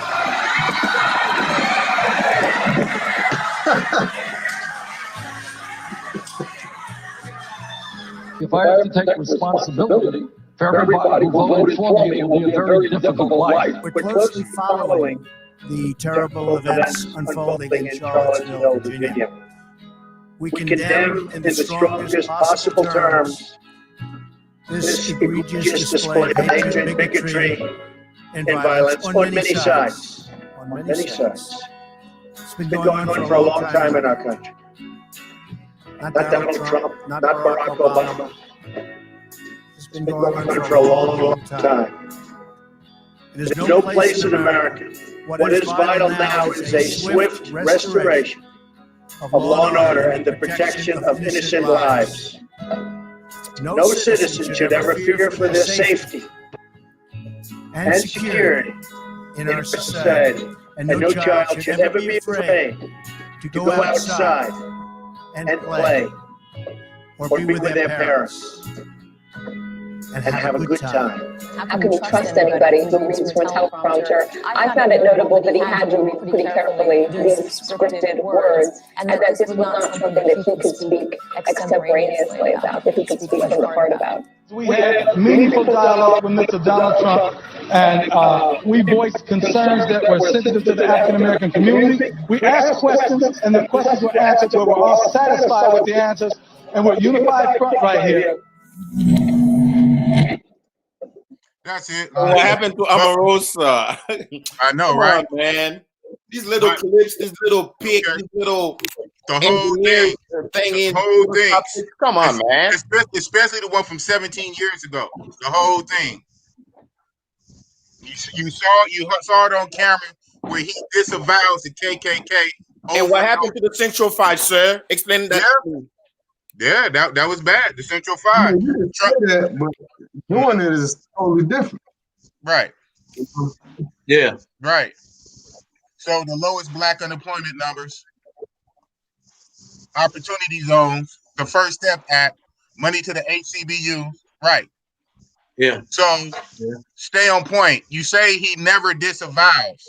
In that one video, they show clip after the clip. One of them from 17 years ago when he still had black hair. He disavowed the KKK. But that's not talked about. So the point of the video is to say that he has disavowed because it's a talking point that Trump don't disavow white supremacy. And explain the one with David. That video was from years ago. People change their views like all the time. But some parts of it was now. Right. So it shows a pattern. Up to now, it shows a pattern. Right. Some of it was 17 years ago. Some of it was recent. See, check this out. Telling me Biden up to Charlottesville and beyond. Let me say this. It shows a pattern. Around the same time, he was kicking it with rappers and athletes and boxers and getting awards from Jesse Jackson. So it shows a pattern from that time. Was he a Democrat? Was he running as a Democrat during that time too? He was a Democrat. Yes. However, just a quick question: why do racists follow the Republican Party? You said what? Why do racists follow the Republican Party? Because racists follow the Democrat Party more. That's why. There's racists in both, and actually the Democrats founded the KKK. But to answer your question, I agree with you on that. Remember the Dixiecrats? I'm not trying Dixiecrats. Yeah. No, that's answering the question, Markel. The Democrat. Wait. He's absolutely right. The Democrats. That's fact. That's history. Yeah. That's that Southern racist Democratic Party. But we're talking about 2020. Whenever somebody talks to any group that's out there, who do they back? Who are they back? I'm sorry? I didn't hear you. That's not going to tailor made, is it? Whenever an opportunity arises to talk to a racist party or Proud Boys or white supremacists, whoever, what party do they back? A lot of times it is the Republicans. Okay, why is that? Just as good as mine. You need to mute somebody. Yeah, I got him.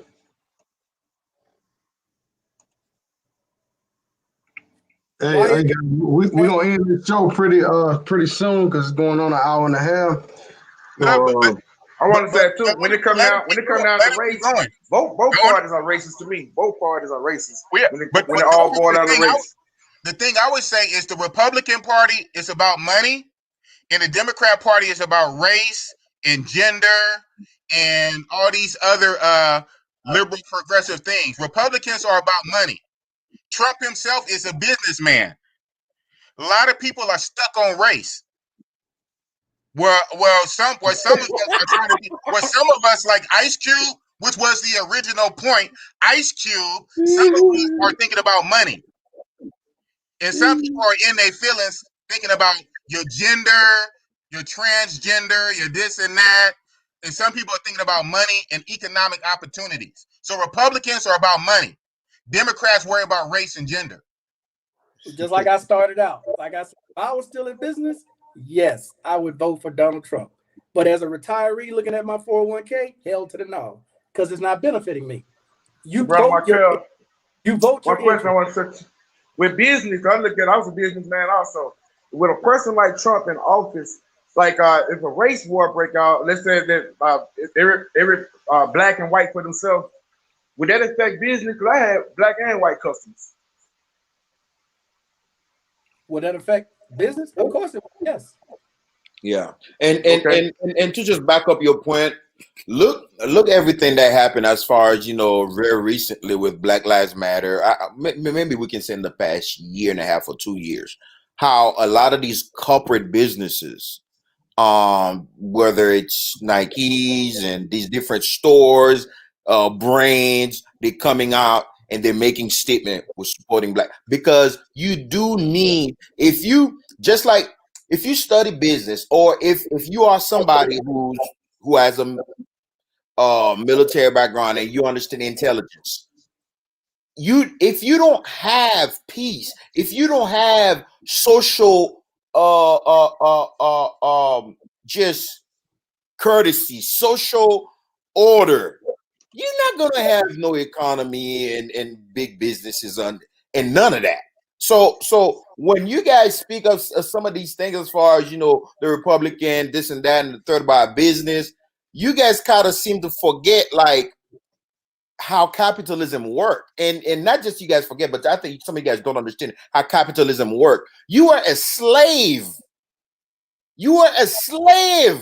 Because they were making your ass work for free, and they were selling those things, and they were making money, and that was capitalism at its core. Anytime capitalism is thriving, especially with black people around white people, your ass is gonna get punished. These prison systems, look at these private prison systems. Look at everything in this country, everything that's commodified. Soon, your oxygen is going to be commodified. Your oxygen is going to be taxed.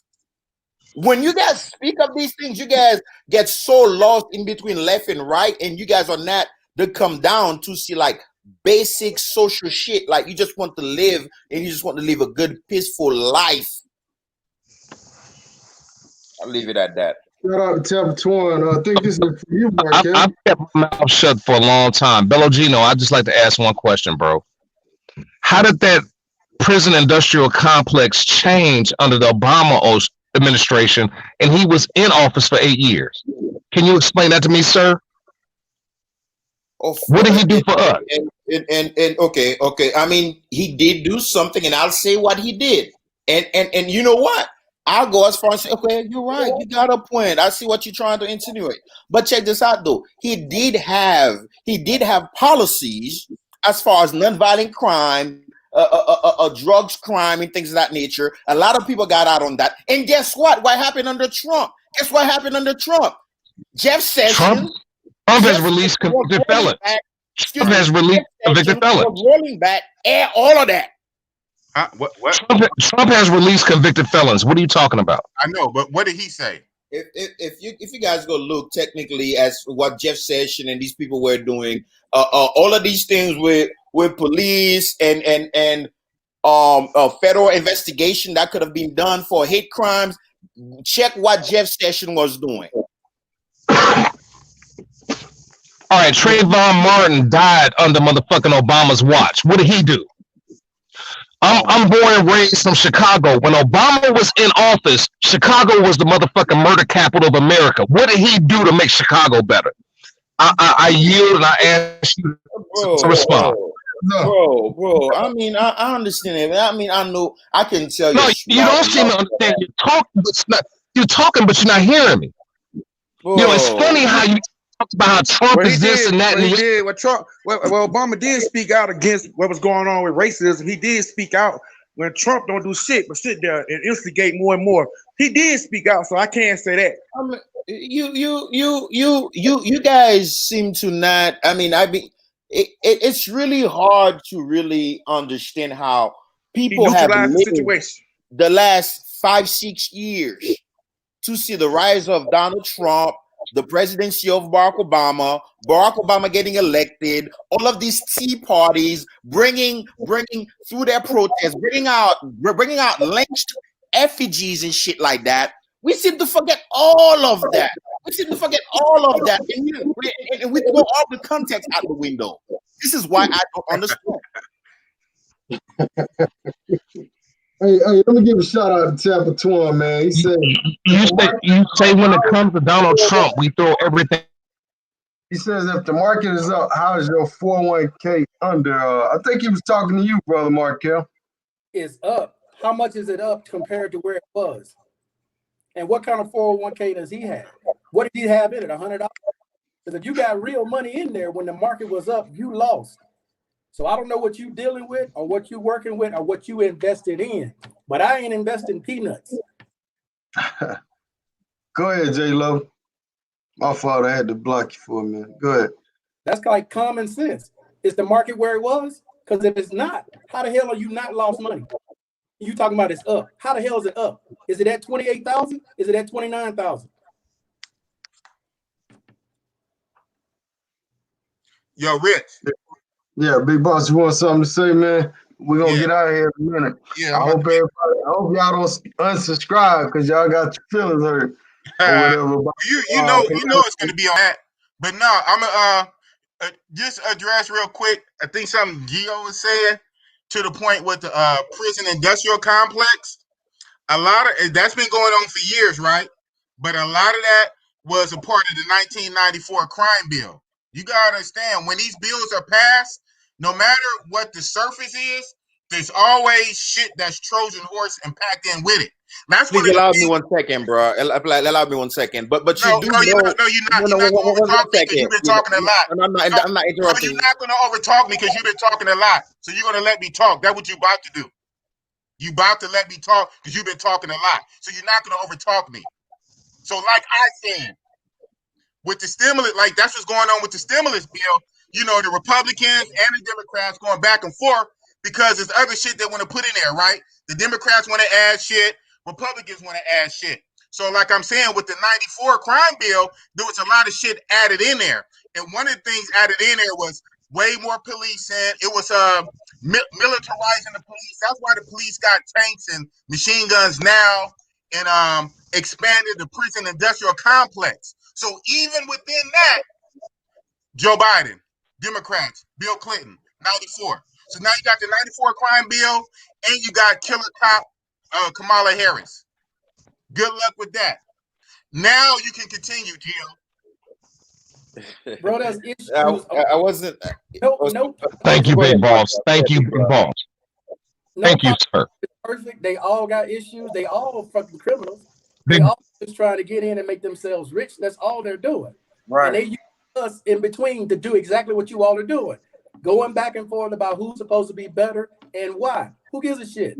Because at the end of the day, they're going to do what they're going to do.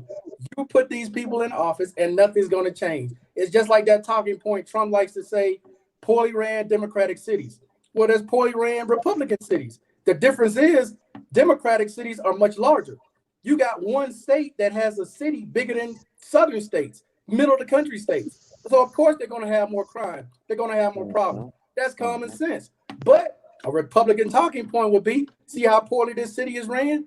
But you look at California's economy, which is the 5th largest in the world, not in the country, in the world, that's where a lot of the taxes come from. You understand what I'm saying?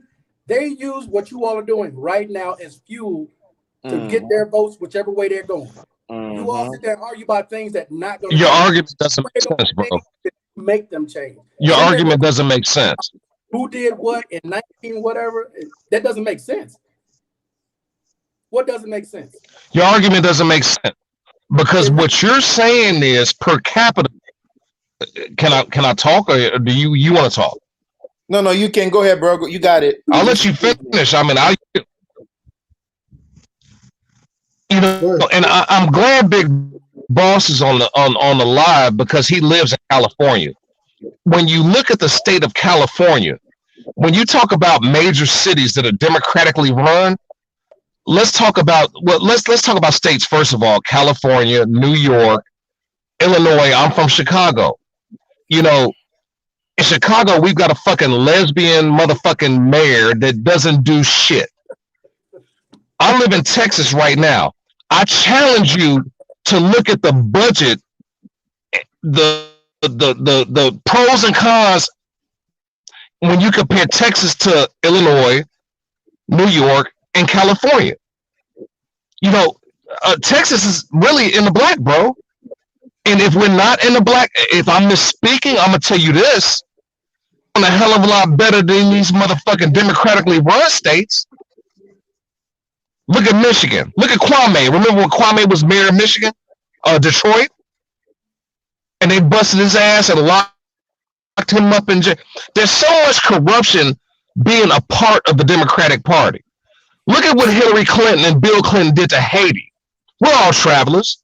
Let's talk about that. The Clinton Foundation. You want to talk about that, bro? It's funny. I'm gonna tell you this. I don't think Donald Trump personally gives a good fuck about me. But I will say this. I got every right that every motherfucker that he does care about has. And it's my responsibility to fuck around and make the best of it. And that's what I do. And that's why I'm grinding and that's why I'm getting money. I yield.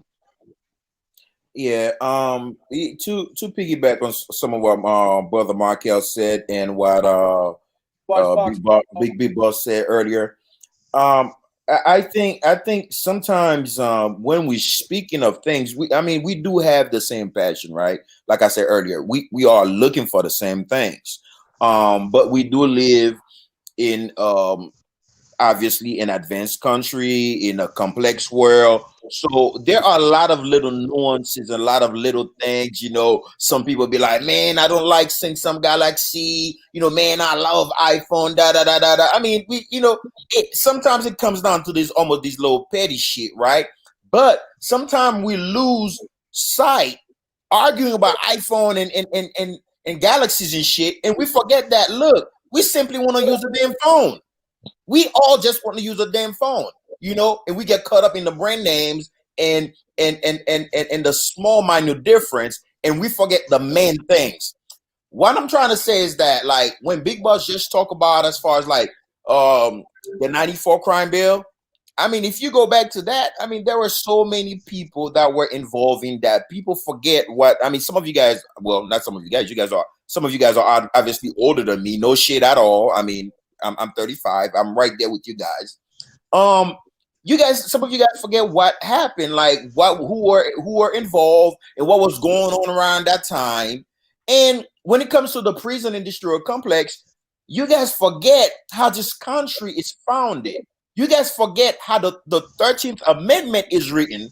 You guys forget how all of these things gradually, historically, how we got where we got. You guys forgot how these parties are structured and what happened with who was it? What president is switched over that did something as far as the civil rights, the in the 60s, that switched everything.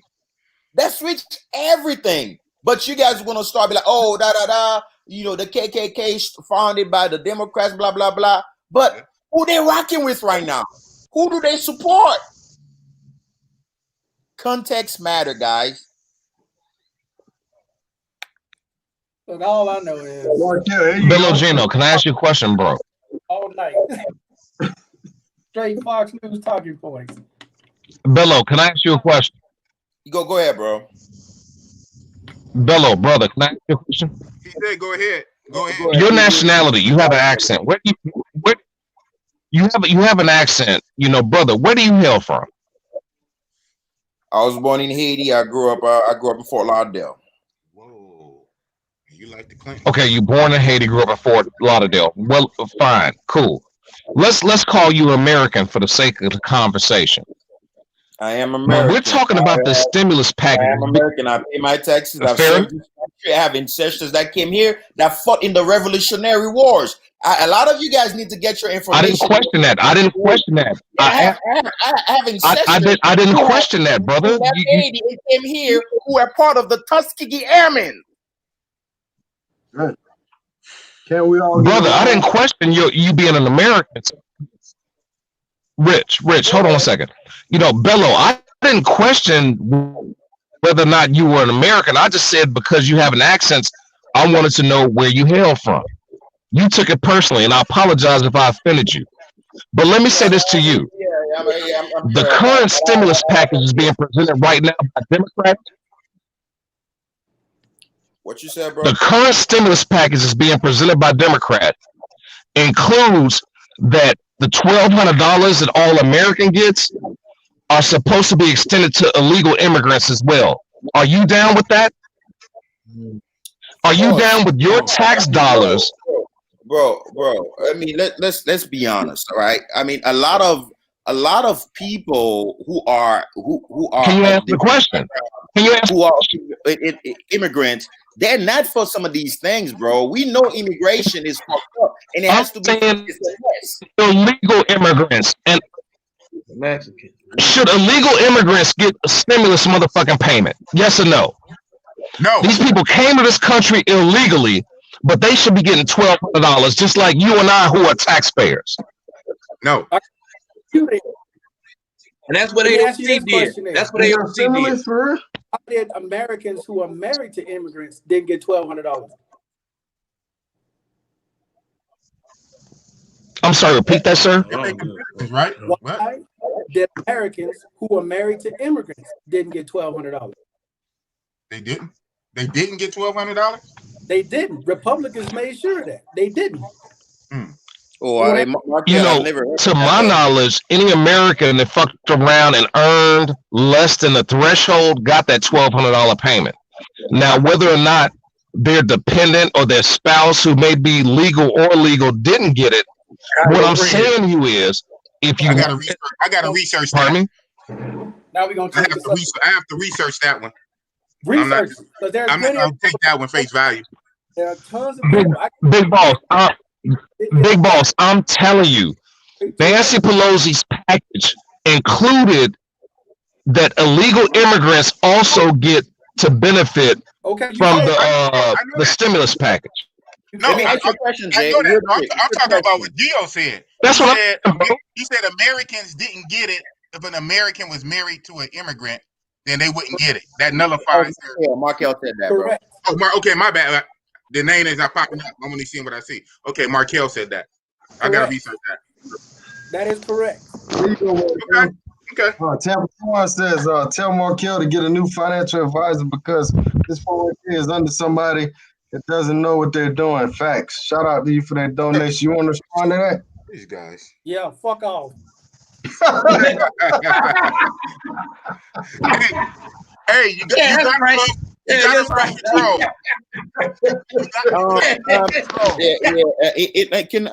I would like because I know Rich was trying to end the show earlier, and I did ask him to let it rock for a minute because I would love to go back to the whole Ice Cube kind of thingy, but I just want to put a little ice on just real quick because somebody in the chat said the stimulus is based on federal income tax. How will illegal immigrants receive it? And Brother Jay did mention that earlier as far as taxpayers, and I think a lot of the times, again, I'm sorry I do kind of repeat myself on this, but it is a big thing.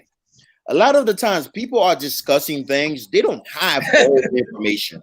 They're not well informed on certain things, on the details. Some of us just don't know certain things, right? But if I'm not mistaken, I've heard Again, I'm not saying positively 100%. A lot of illegal immigrants that work in this country, they actually pay taxes. They do.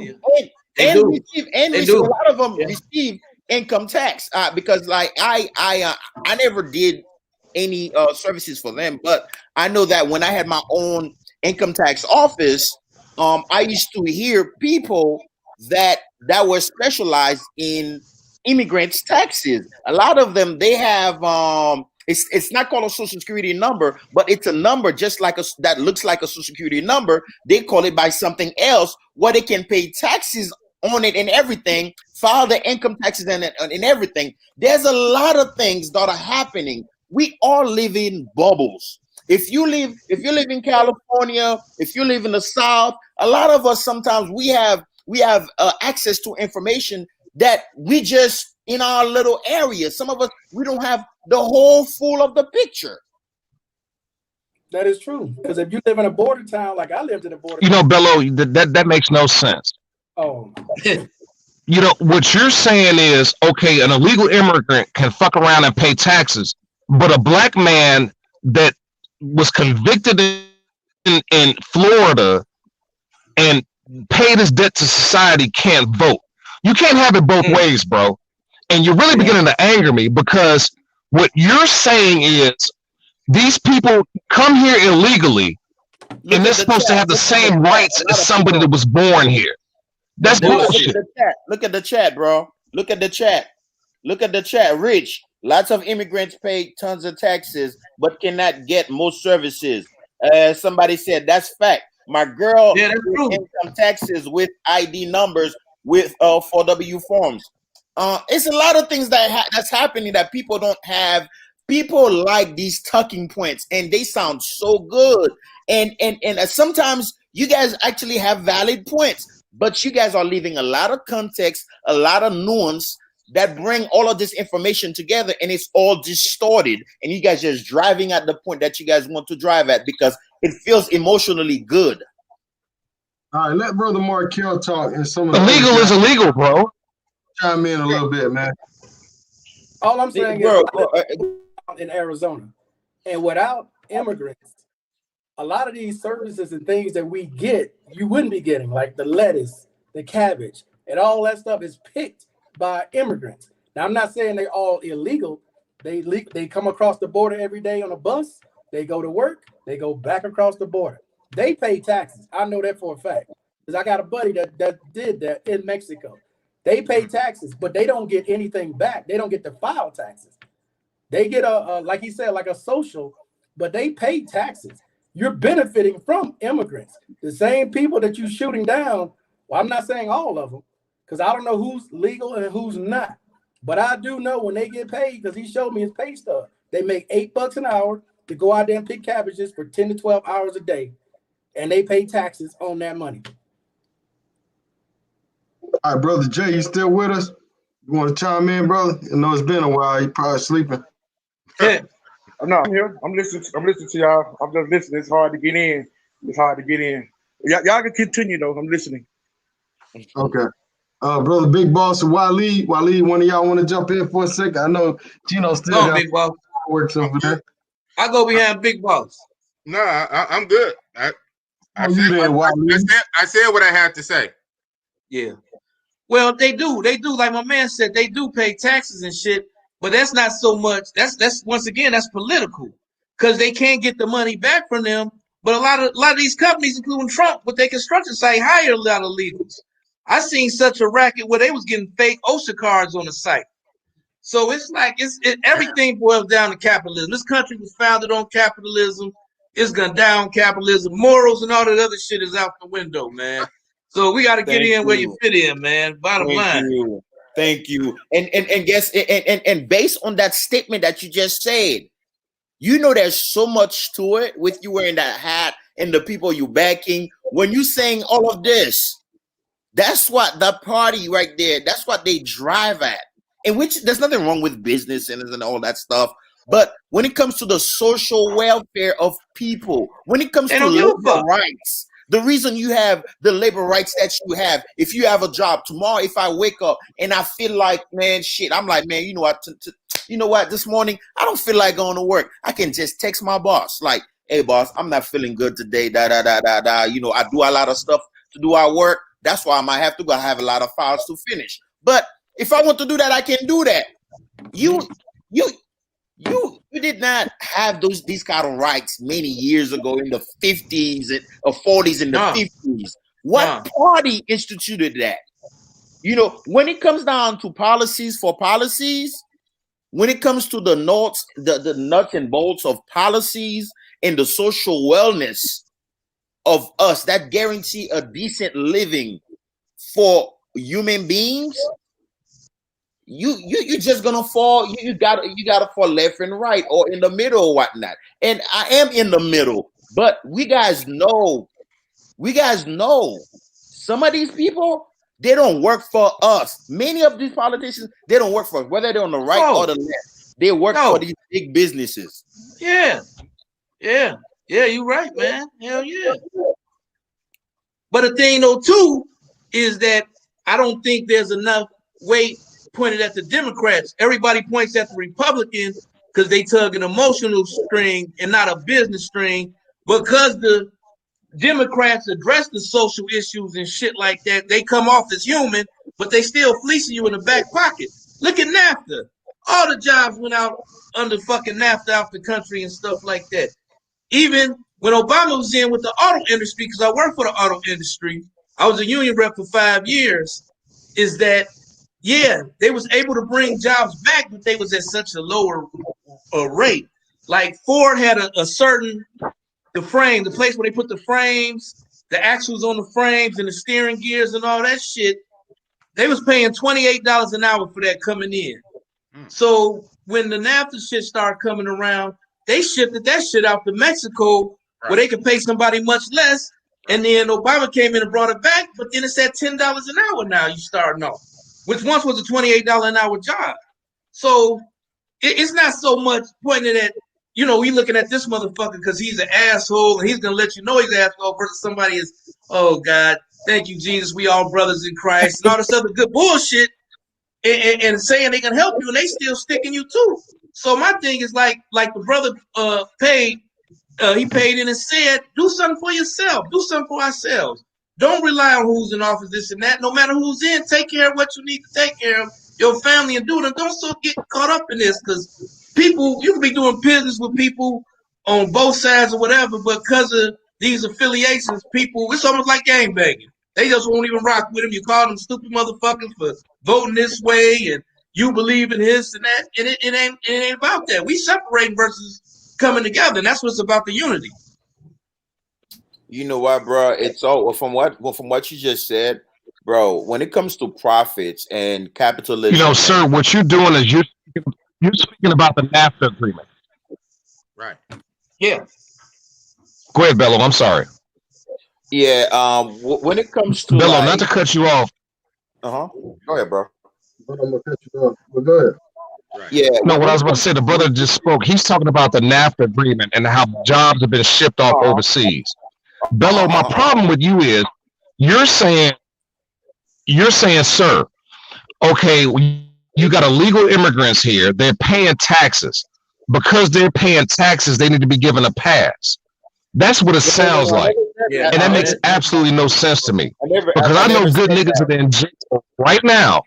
I know good niggas that are in jail right now that can vote, that have no rights, and they are citizens. So why would I have sympathy? Pardon me?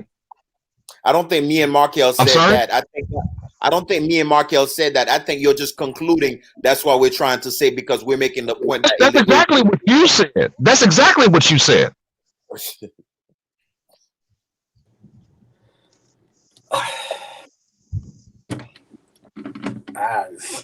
Thank you. Black Lives Matter. You know. Oh, Black I'm listening, Bello. I would love you to respond, please. Yeah, you know, that's not. Hey, how can I get that, man? Yeah, Black Travelers Matter for real, man. Hey, I'm copping one of them. I need to cop that. Yeah, Black Travelers Matter too. Hey, man. Get out your feelings. Yeah, with that. Collect this Donald Trump money and get on the flight and go fuck some chicas. Hey, Y'all your feelings. No, Y'all that's your where you feelings, go wrong. man. That's where you go wrong. Take that You money. and your feelings, man. Take that money. Hey, Get this Donald Trump money and go get on the flight. Take Get that out money. your Hey, boss, I got the same shirt, but in blue. Take the money and invest it. Do not do like that. Too Short say, you acting like want a to retire, bitch. You want to retire? Acting like a bitch. That Bay Area fuck. Like Too Short, acting like a bitch. Get your money, man. Get your money and get on a flight. Go to Brazil. Go to DR. Go to Colombia and fuck some chicks. I'm out, man. Y'all do what y'all do, man. Vote Trump. Vote Trump 2020. I'm out, man. There you go. Hey, I'm gonna get that shirt. I'm gonna go to I'm gonna get that shirt. Black man with a passport. Hey, man, we gotta Rich trade some shirts. I got some shirts too, man. Come on. Man. Your shirts ain't like roll the tape shirts, man. Black man with a passport. Wakanda forever. Just for the state. Just shoot them up. Vote Trump 2020. Dude, that advice right there, y'all down. You get $1,200 and you take a flight to DR for what, 3 days? And then you go right back to where you were. How's that do you any good? Thank you. What good does that do you? The guy just explained to you this is a dog-eat-dog world. You got to get yours. A lot of you all look at us what we're doing on YouTube and want to do the same thing, but he's going to tell you all to take your money and fly somewhere for 1 or 2 days of fun, and your ass got to go back to work for the next 20 years wishing you could do that every day instead of taking that money and investing it, doing something with it so your ass can retire early. I'm telling you, boy, we on the wrong track. Wrong track. That's just what you're saying. You make a good Markel, you make a good point. You make a very good point. Yeah, I'm sorry. Go ahead, Bello. I'm sorry. I didn't mean to cut you off, brother.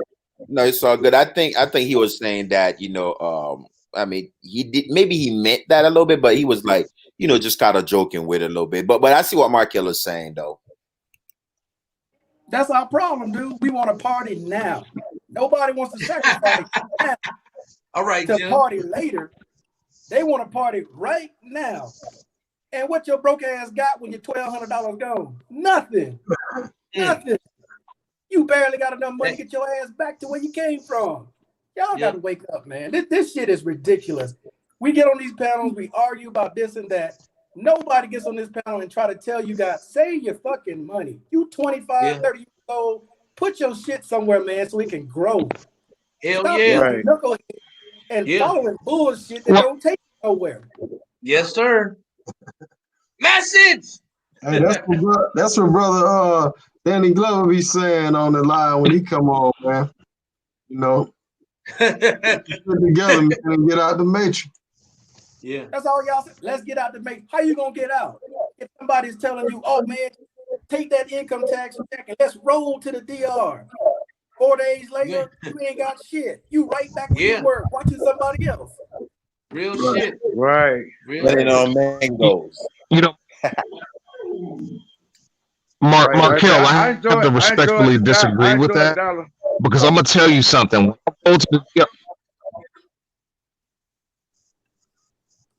He's breaking up.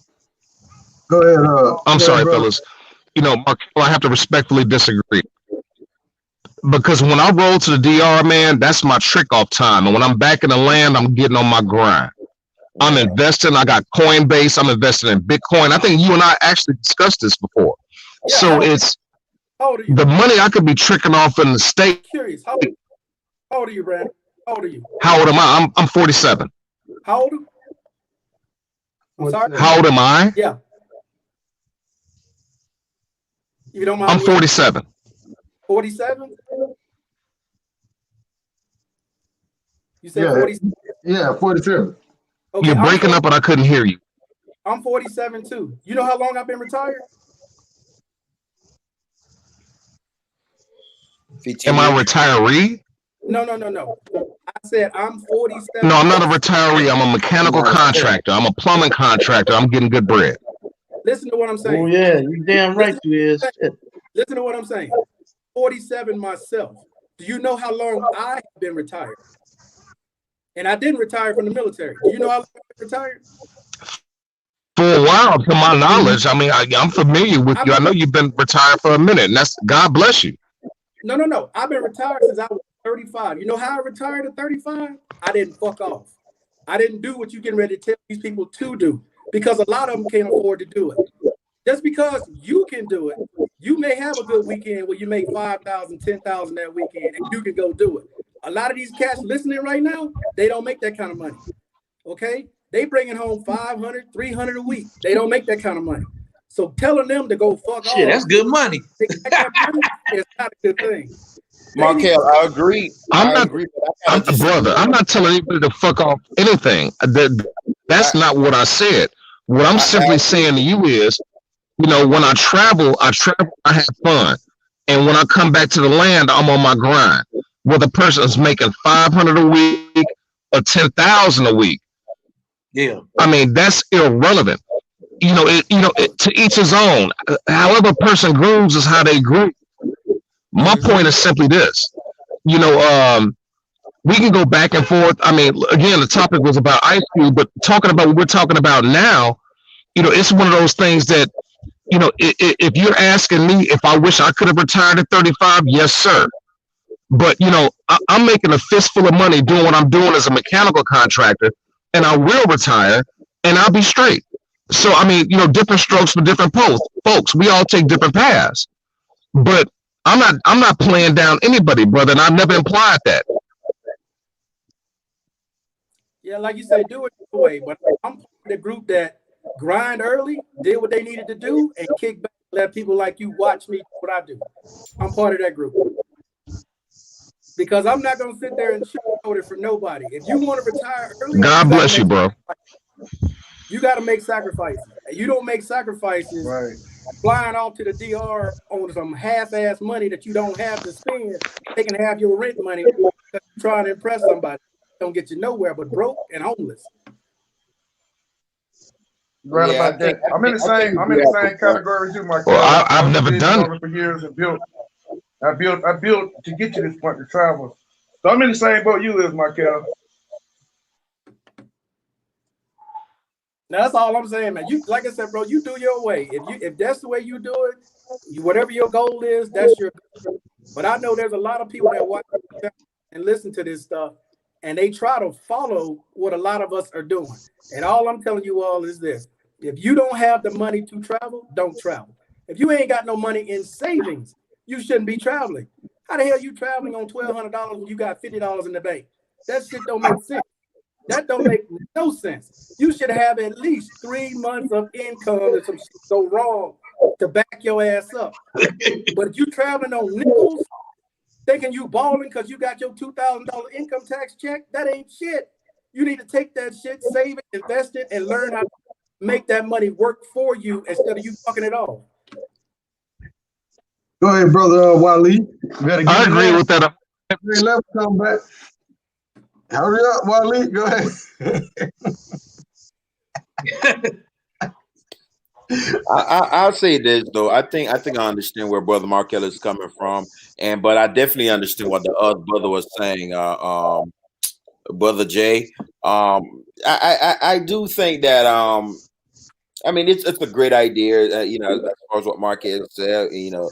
That's what my mom will say, and that's what my mom have been saying, you know, as far as like, hey, be wise with your money and all of that shit. But I mean, as a black man in this society, bro, I mean, if you want to just like, you know, be telling yourself, look, you know, I'm on way to travel. I got this retirement set up, blah, blah, blah. Now, I'm not saying go out there and blow your money, but I'm just saying though, don't be trying to wait forever, man, because look, you never know when you're gonna die. You never know when the police gonna shoot your ass out here, and you never know when Corona gonna catch your ass.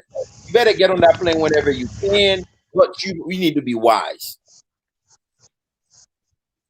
Yeah, but hey, check this out though.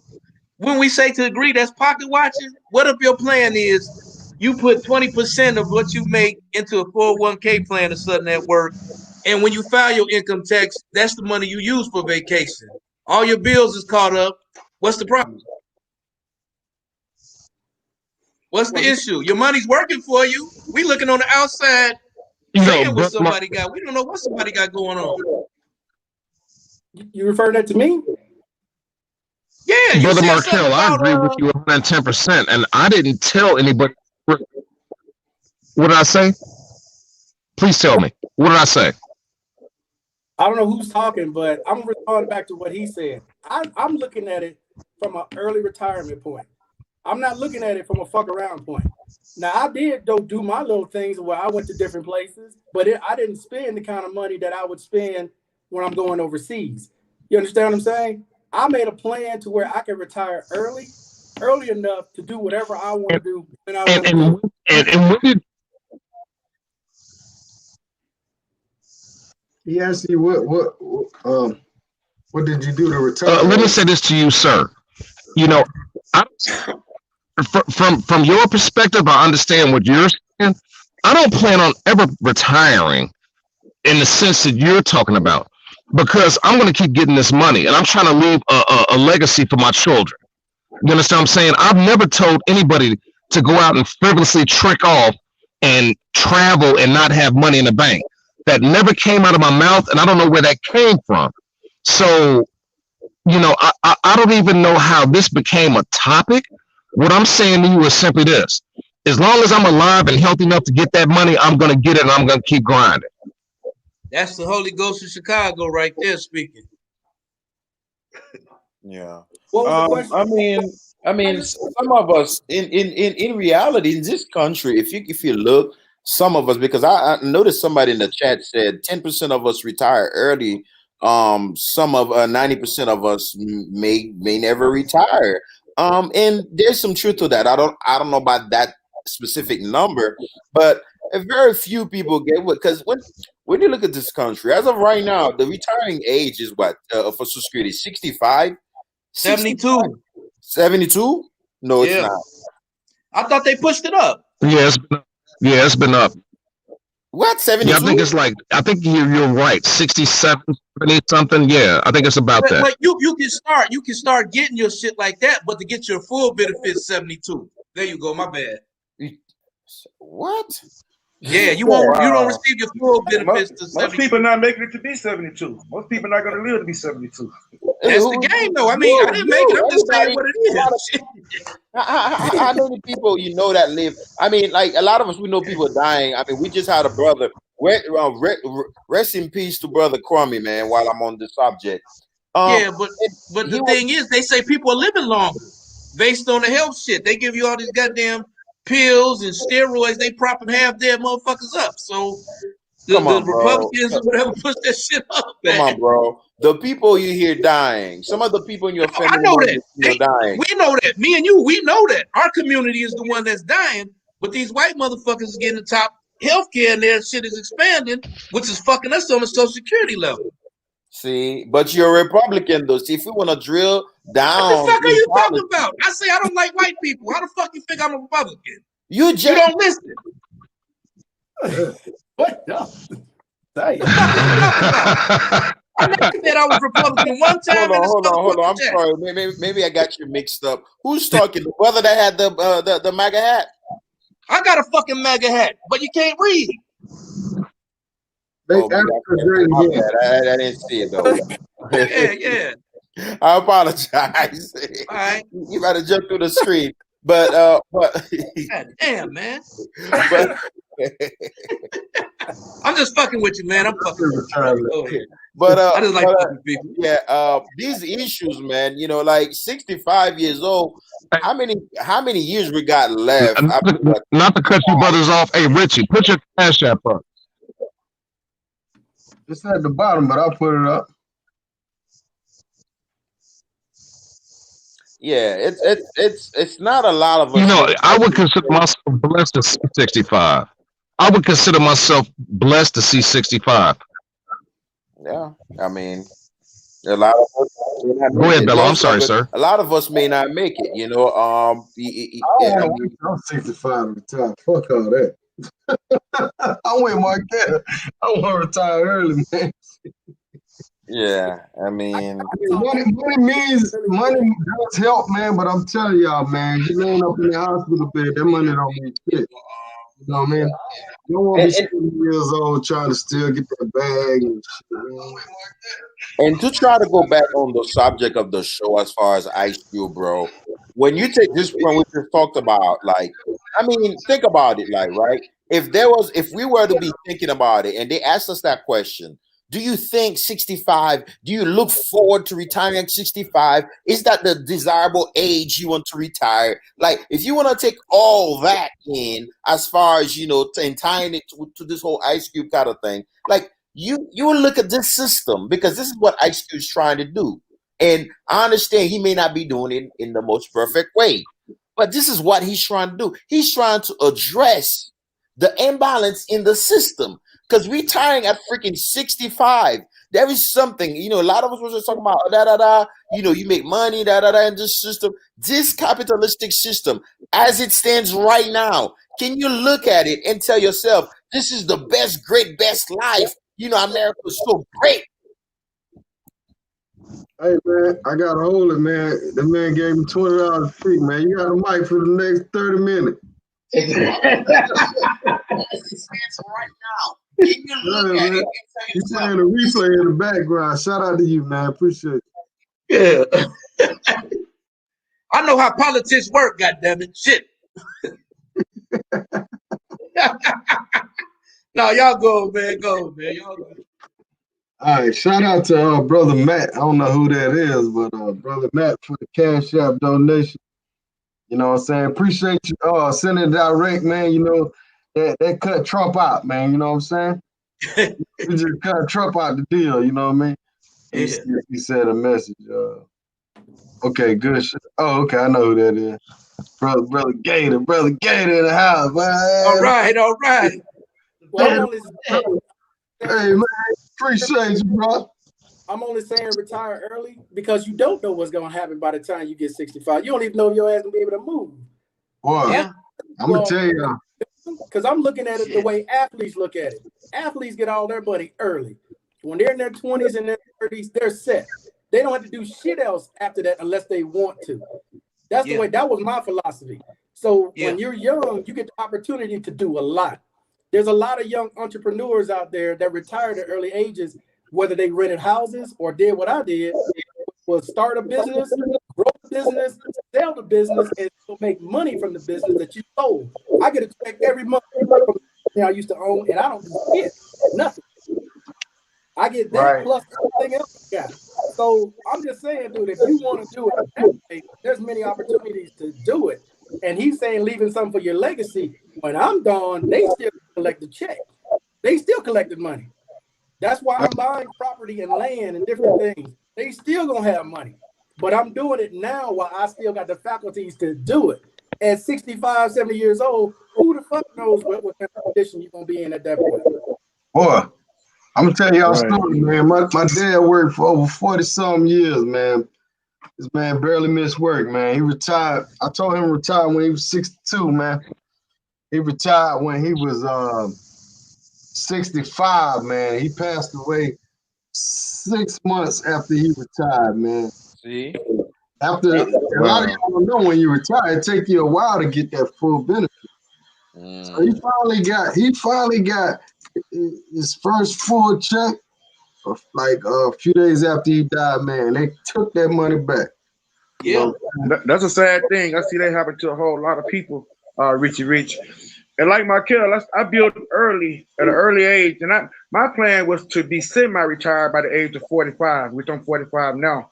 But in my 30s, my goal was to be semi-retired, working at least 10 to 15 hours a week at 45. But I was able to make it work for me that I was able to retire fully, probably like at the age of 42. That's good. I mean, I agree, man. If I can retire early and I'm in a position where I know I can live the rest of my life, yes, sir, and have good money coming in, shit, man, that's the game plan, bro. You don't want to use these all your life, man. And you know what? That's the ultimate luxury, or you can say that's the ultimate pure American dream standard. retiring early. Yeah. And now the kids that's born after 86, they don't retire till like 70, I think it's 72. Yeah. Man, who the fuck gonna work? Who the hell gonna work in their 70s in a warehouse or a plant? How you gonna be working at 70? I mean, most people at 70, man, they can't do that. And let's keep it working at Walmart being a greeter. Let's keep it real on the Social Security that a lot of people are only when they retire. That shit ain't enough. If you're not paying enough into the system. If you ain't paying $30,000, $40,000, $50,000 a year, you paying into Social Security, don't think your ass is gonna get thousands of dollars back. That's not gonna happen. You might get $800 a month, $600 a month. That's it. There's plenty of people out there like that. That's why the job, the career path you take matters. Everything we do when we're young matters because that shit catches up with you when you get older. So you on these nickel and dime jobs, you know, hoping and praying Social Security is going to pay you X, Y, no. Because they send you a statement every year telling you what you're going to get. And I know some of y'all looking at that shit going, damn, this is all I'm going to have? That's all you're going to have. But you know what's crazy about it, though? I mean, that's why I wanted to spin this back and loop around to the whole Ice Cube playing and things of that nature. When you look at this system, a lot of us, when we're talking, you know, as far as like we go around and travel with our little passport and we want to talk the way we want to talk and say, you know, da da da, we are Americans, just down the third. And again, I'm grateful and proud for what I've gotten here and to be here on this side, right? But there's no way you can look at this system because this system is all based on it's a work in progress. It's a work in progress. So that's what it's based on. That's why I kind of look at people funny whenever they want to say, "Oh, yeah, da da da da, you're progressive." This, that, and the third. The word is progress. Black people, we've got to progress. Like other people don't may not need that shit. We need progress. You know what I'm saying? So this system is a work in progress. And as it stands right now, as far as retiring, the way this capitalistic system is set up, this is not a perfect system at all. When you look deep down in it, as far as the developed a first world country, when you compare it to some of the places in Europe, this can be pretty shitty. Right. I got something to say, guys. The Braves are up 3-1. Continue on. All right. Hey. Oh, but he's speaking the truth because reverse the dollar versus the peso. A lot of us would be in the same position of a lot of these people in these developing countries, not making enough money to even get by. If it wasn't for the U.S. dollar, reverse it and look at where people would be today. A lot of these people would have nothing. So your career path, and I try to tell people this all the time when they ask me questions about retirement, your career path matters. I know some people like to say, well, I'm gonna do what I want to do, this, that, and that. That's fine. If you just want to be a custodial the rest of your life, that is your choice. But when it comes to retirement age, you're gonna look back on that shit and go, God damn, I wish I would have did this, that, another. It's too late at that point. What you need to do while you're young, do it now. If you got a house, you don't want to live in that house, rent that motherfucker. Move out of it, move into an apartment, rent it for more than what you're making, take the extra, put that shit to the side and invest it. But all this talking about, I'm going to fly over here, I'm going to bang this chick over here. Yeah, you could bang her this week. You'll be back in 2 years when you save the money to bang her again, and 2 years again when you bang her again. When your ass can save all that money and be done with it, and you can move there and live there. It's common sense, man. But a lot of us, we want it right now. Right. Shout out to James Jones, man. It's a good little quote right here. There's an old man. There's an old you inside the. Damn, hold up. There's an old you inside the young you, and the old you will pay for everything the young you did. Plan for the future, or you won't have one. Shout out to you, man. Appreciate that, man. Hopefully y'all get what he's saying. Exactly what I'm telling you. Party hard now if you want to. When your ass 55, would you like to say, Jay, when you 55 with braids up in a club, wishing, yeah, that's you. All right. Well, we about to end this show, man. Go ahead, Jay Love. Brother Jay, I personally, Markel, go ahead. Markel, I respect. I think there's a misinterpretation when we talk about retirement because, again, like I'm saying to you guys, I don't see myself ever retiring because I'm going to keep grinding. Whether I'm working traditionally or working and making passive income, I'm going to keep working and I'm going to keep grinding. So when we talk about a traditional retirement, I think there needs to be clarity as far as that's concerned. You guys, like you were talking about Social Security. Somebody may retire and get $2,100 a month in Social Security. Who the fuck wants to live like that? I refuse to live like that. I'm going to keep the grind going. As so far as traveling overseas, again, I wouldn't encourage anybody to travel overseas broke. You'd have to be a stupid motherfucker to do it. But you're absolutely right, sir. You're absolutely right. It's just that I think we as black men, and I think this is the most important thing, we as black men need to try to set up a legacy for the next generation, be it our children, be it people that look at us as mentors. We need to set a good example. And when you set a good example, you've got competent people that want to follow that example. If they see me grinding, that person I'm setting an example for is going to want to grind as well and come the fuck up. Right. That's a whole nother show, though, fella. But I appreciate everybody coming on tonight, man. That was good information, man. Jay, did you want to say something before we get out of here, brother? I know you didn't get a lot of airtime, you know what I'm saying? Oh, yeah, man. I just want to say shout out to all the brothers on the panel. I enjoyed talking to everyone, regardless of our affiliation in politics. I mean, I respect everybody's stance, so I just wanted to get that out. And it was great to dialogue with you guys. And I want to encourage everybody that's listening to vote your conscience, whatever way you want to vote on November 3rd. Make sure you get out and vote. Also, y'all check out, I did a video about finding freedom outside of the U.S. because I look at it either way it goes. We're going to still have race issues. We're going to still have a lot of stuff going on that we're not going to be satisfied with as a people. We're not going to be free. And sometimes you might have to find your freedom living abroad or going abroad. So that might be an option for you. Y'all check that video out. And peace to everybody in the chat. All right, Brother Wally. Peace to you, brother. Anything else, man? I forgot. I was gonna say it 10 minutes ago, man. Shit.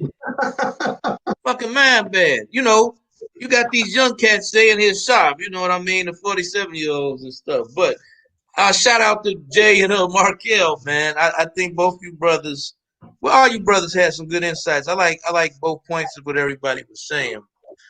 But I'm gonna end it with this. Me being a student of history and geography, I just look at when it comes to voting, economics, social responsibility, any of that the white man is disagreeable across the face of the planet Earth. 29,634 square miles. Anytime it's a light-dark dynamic, the light is on top and the dark is on bottom. So don't get caught up in this damn politics shit and isolate from another good brother, man. That's all I got to say. That's real right there. Anything else, Brother Gino? Yeah, man. It was a good conversation, man. I wish we would have stay on the actual topic of the thing if much more. But everything we were discussing is the reason why we actually had this topic tonight. And I appreciate what the brother said as far as working hard. That's the way my mom is too. I don't see my mom retiring, but she could retire. She should retire. But if she had that mindset, we probably wouldn't have what she's offered to us right now. So I do understand it, and I hope one day, man, I can do like Brother Markel and retire early, man, because I don't think 70 some years old is guaranteed to me. Right. Appreciate that, man. Love him. Where you at, Jay Lover? Yeah. Fellas, I'd like to say it was a pleasure to talk to all you guys. Again, to chime off of what Bello just said, you know, we might not all agree. And the other brother, I think Malik, we might not all agree, but it's good that brothers have type of conversation and discourse. You know, again, you know, the one thing I want to reiterate is when people think retirement is 72, 73, I feel like a person's looking for a handout, meaning I'm going to get that government check and then I'm done. I'm all about generational wealth, and I think we all need to be about that. You know, that's why I say I'm going to be working till the day I die, because I'm going to keep continuing to try to create that generational wealth. And I would encourage you brothers to do the same, be it selling t-shirts, be it selling your dick, you know, get that money. You dig what I'm saying? You know, get that money. But, you know, that's Chicago. Richie, I want to thank you. That's the hustle, man. That's Chicago. The hustle is the Holy Ghost of Chicago, man. That's how we think. You got to grind. Yeah. Hey, man, that's you all know, we know. like when I was coming up, when the heat stops working, you got to rob you a person. You got to get that money. You got to get it hook or crook. So if you can do legit. Hey, roll the tape and not endorse that last comment. Nothing doing us. That's on him. Go ahead, bro. I'm just saying, man. I just feel that, you know, I'm enjoying this conversation so much, and despite our political views, I think the one thing that we can come to a common accord with is that we got to grind and we got to get this bread. And what we do at the end of the day, I mean, that's up to each individual. But I want to see all you guys at the top, man. And I hope I hope that I live long enough and I'm blessed to whereas we can do that and break bread. Real talk. All right. Appreciate that, brother. Marquette, anything else? Are you good, brother? Yeah, I'm good, man. All I can tell you guys is just get as much passive income as you can get. Even here in Colombia, I'm setting it up to where I can get passive income in pesos here as well, helping other people start companies. So any way you can get passive income by doing nothing, laying in your bed, you roll over, you got a check in your bank account, that's the best way to live. All this about hustling, I don't know anything about that. I guess that's hustling, me doing nothing and collecting checks. I guess you can call that hustling, but I don't look at it from that standpoint that he did. That's not how I grew up. I grew up, what you put in is what you get out. That's the best way I can put it. All right. I just want to end it on that note right there from Fat Boy. Good comment, man. Invest in your health, bro. I don't care how much money you got. Hey. I agree with that. I definitely agree with that. Invest in that, for sure. Appreciate y'all, man. I'm gonna get out of here for somebody else to start talking. Appreciate y'all, man. All right. Ladies.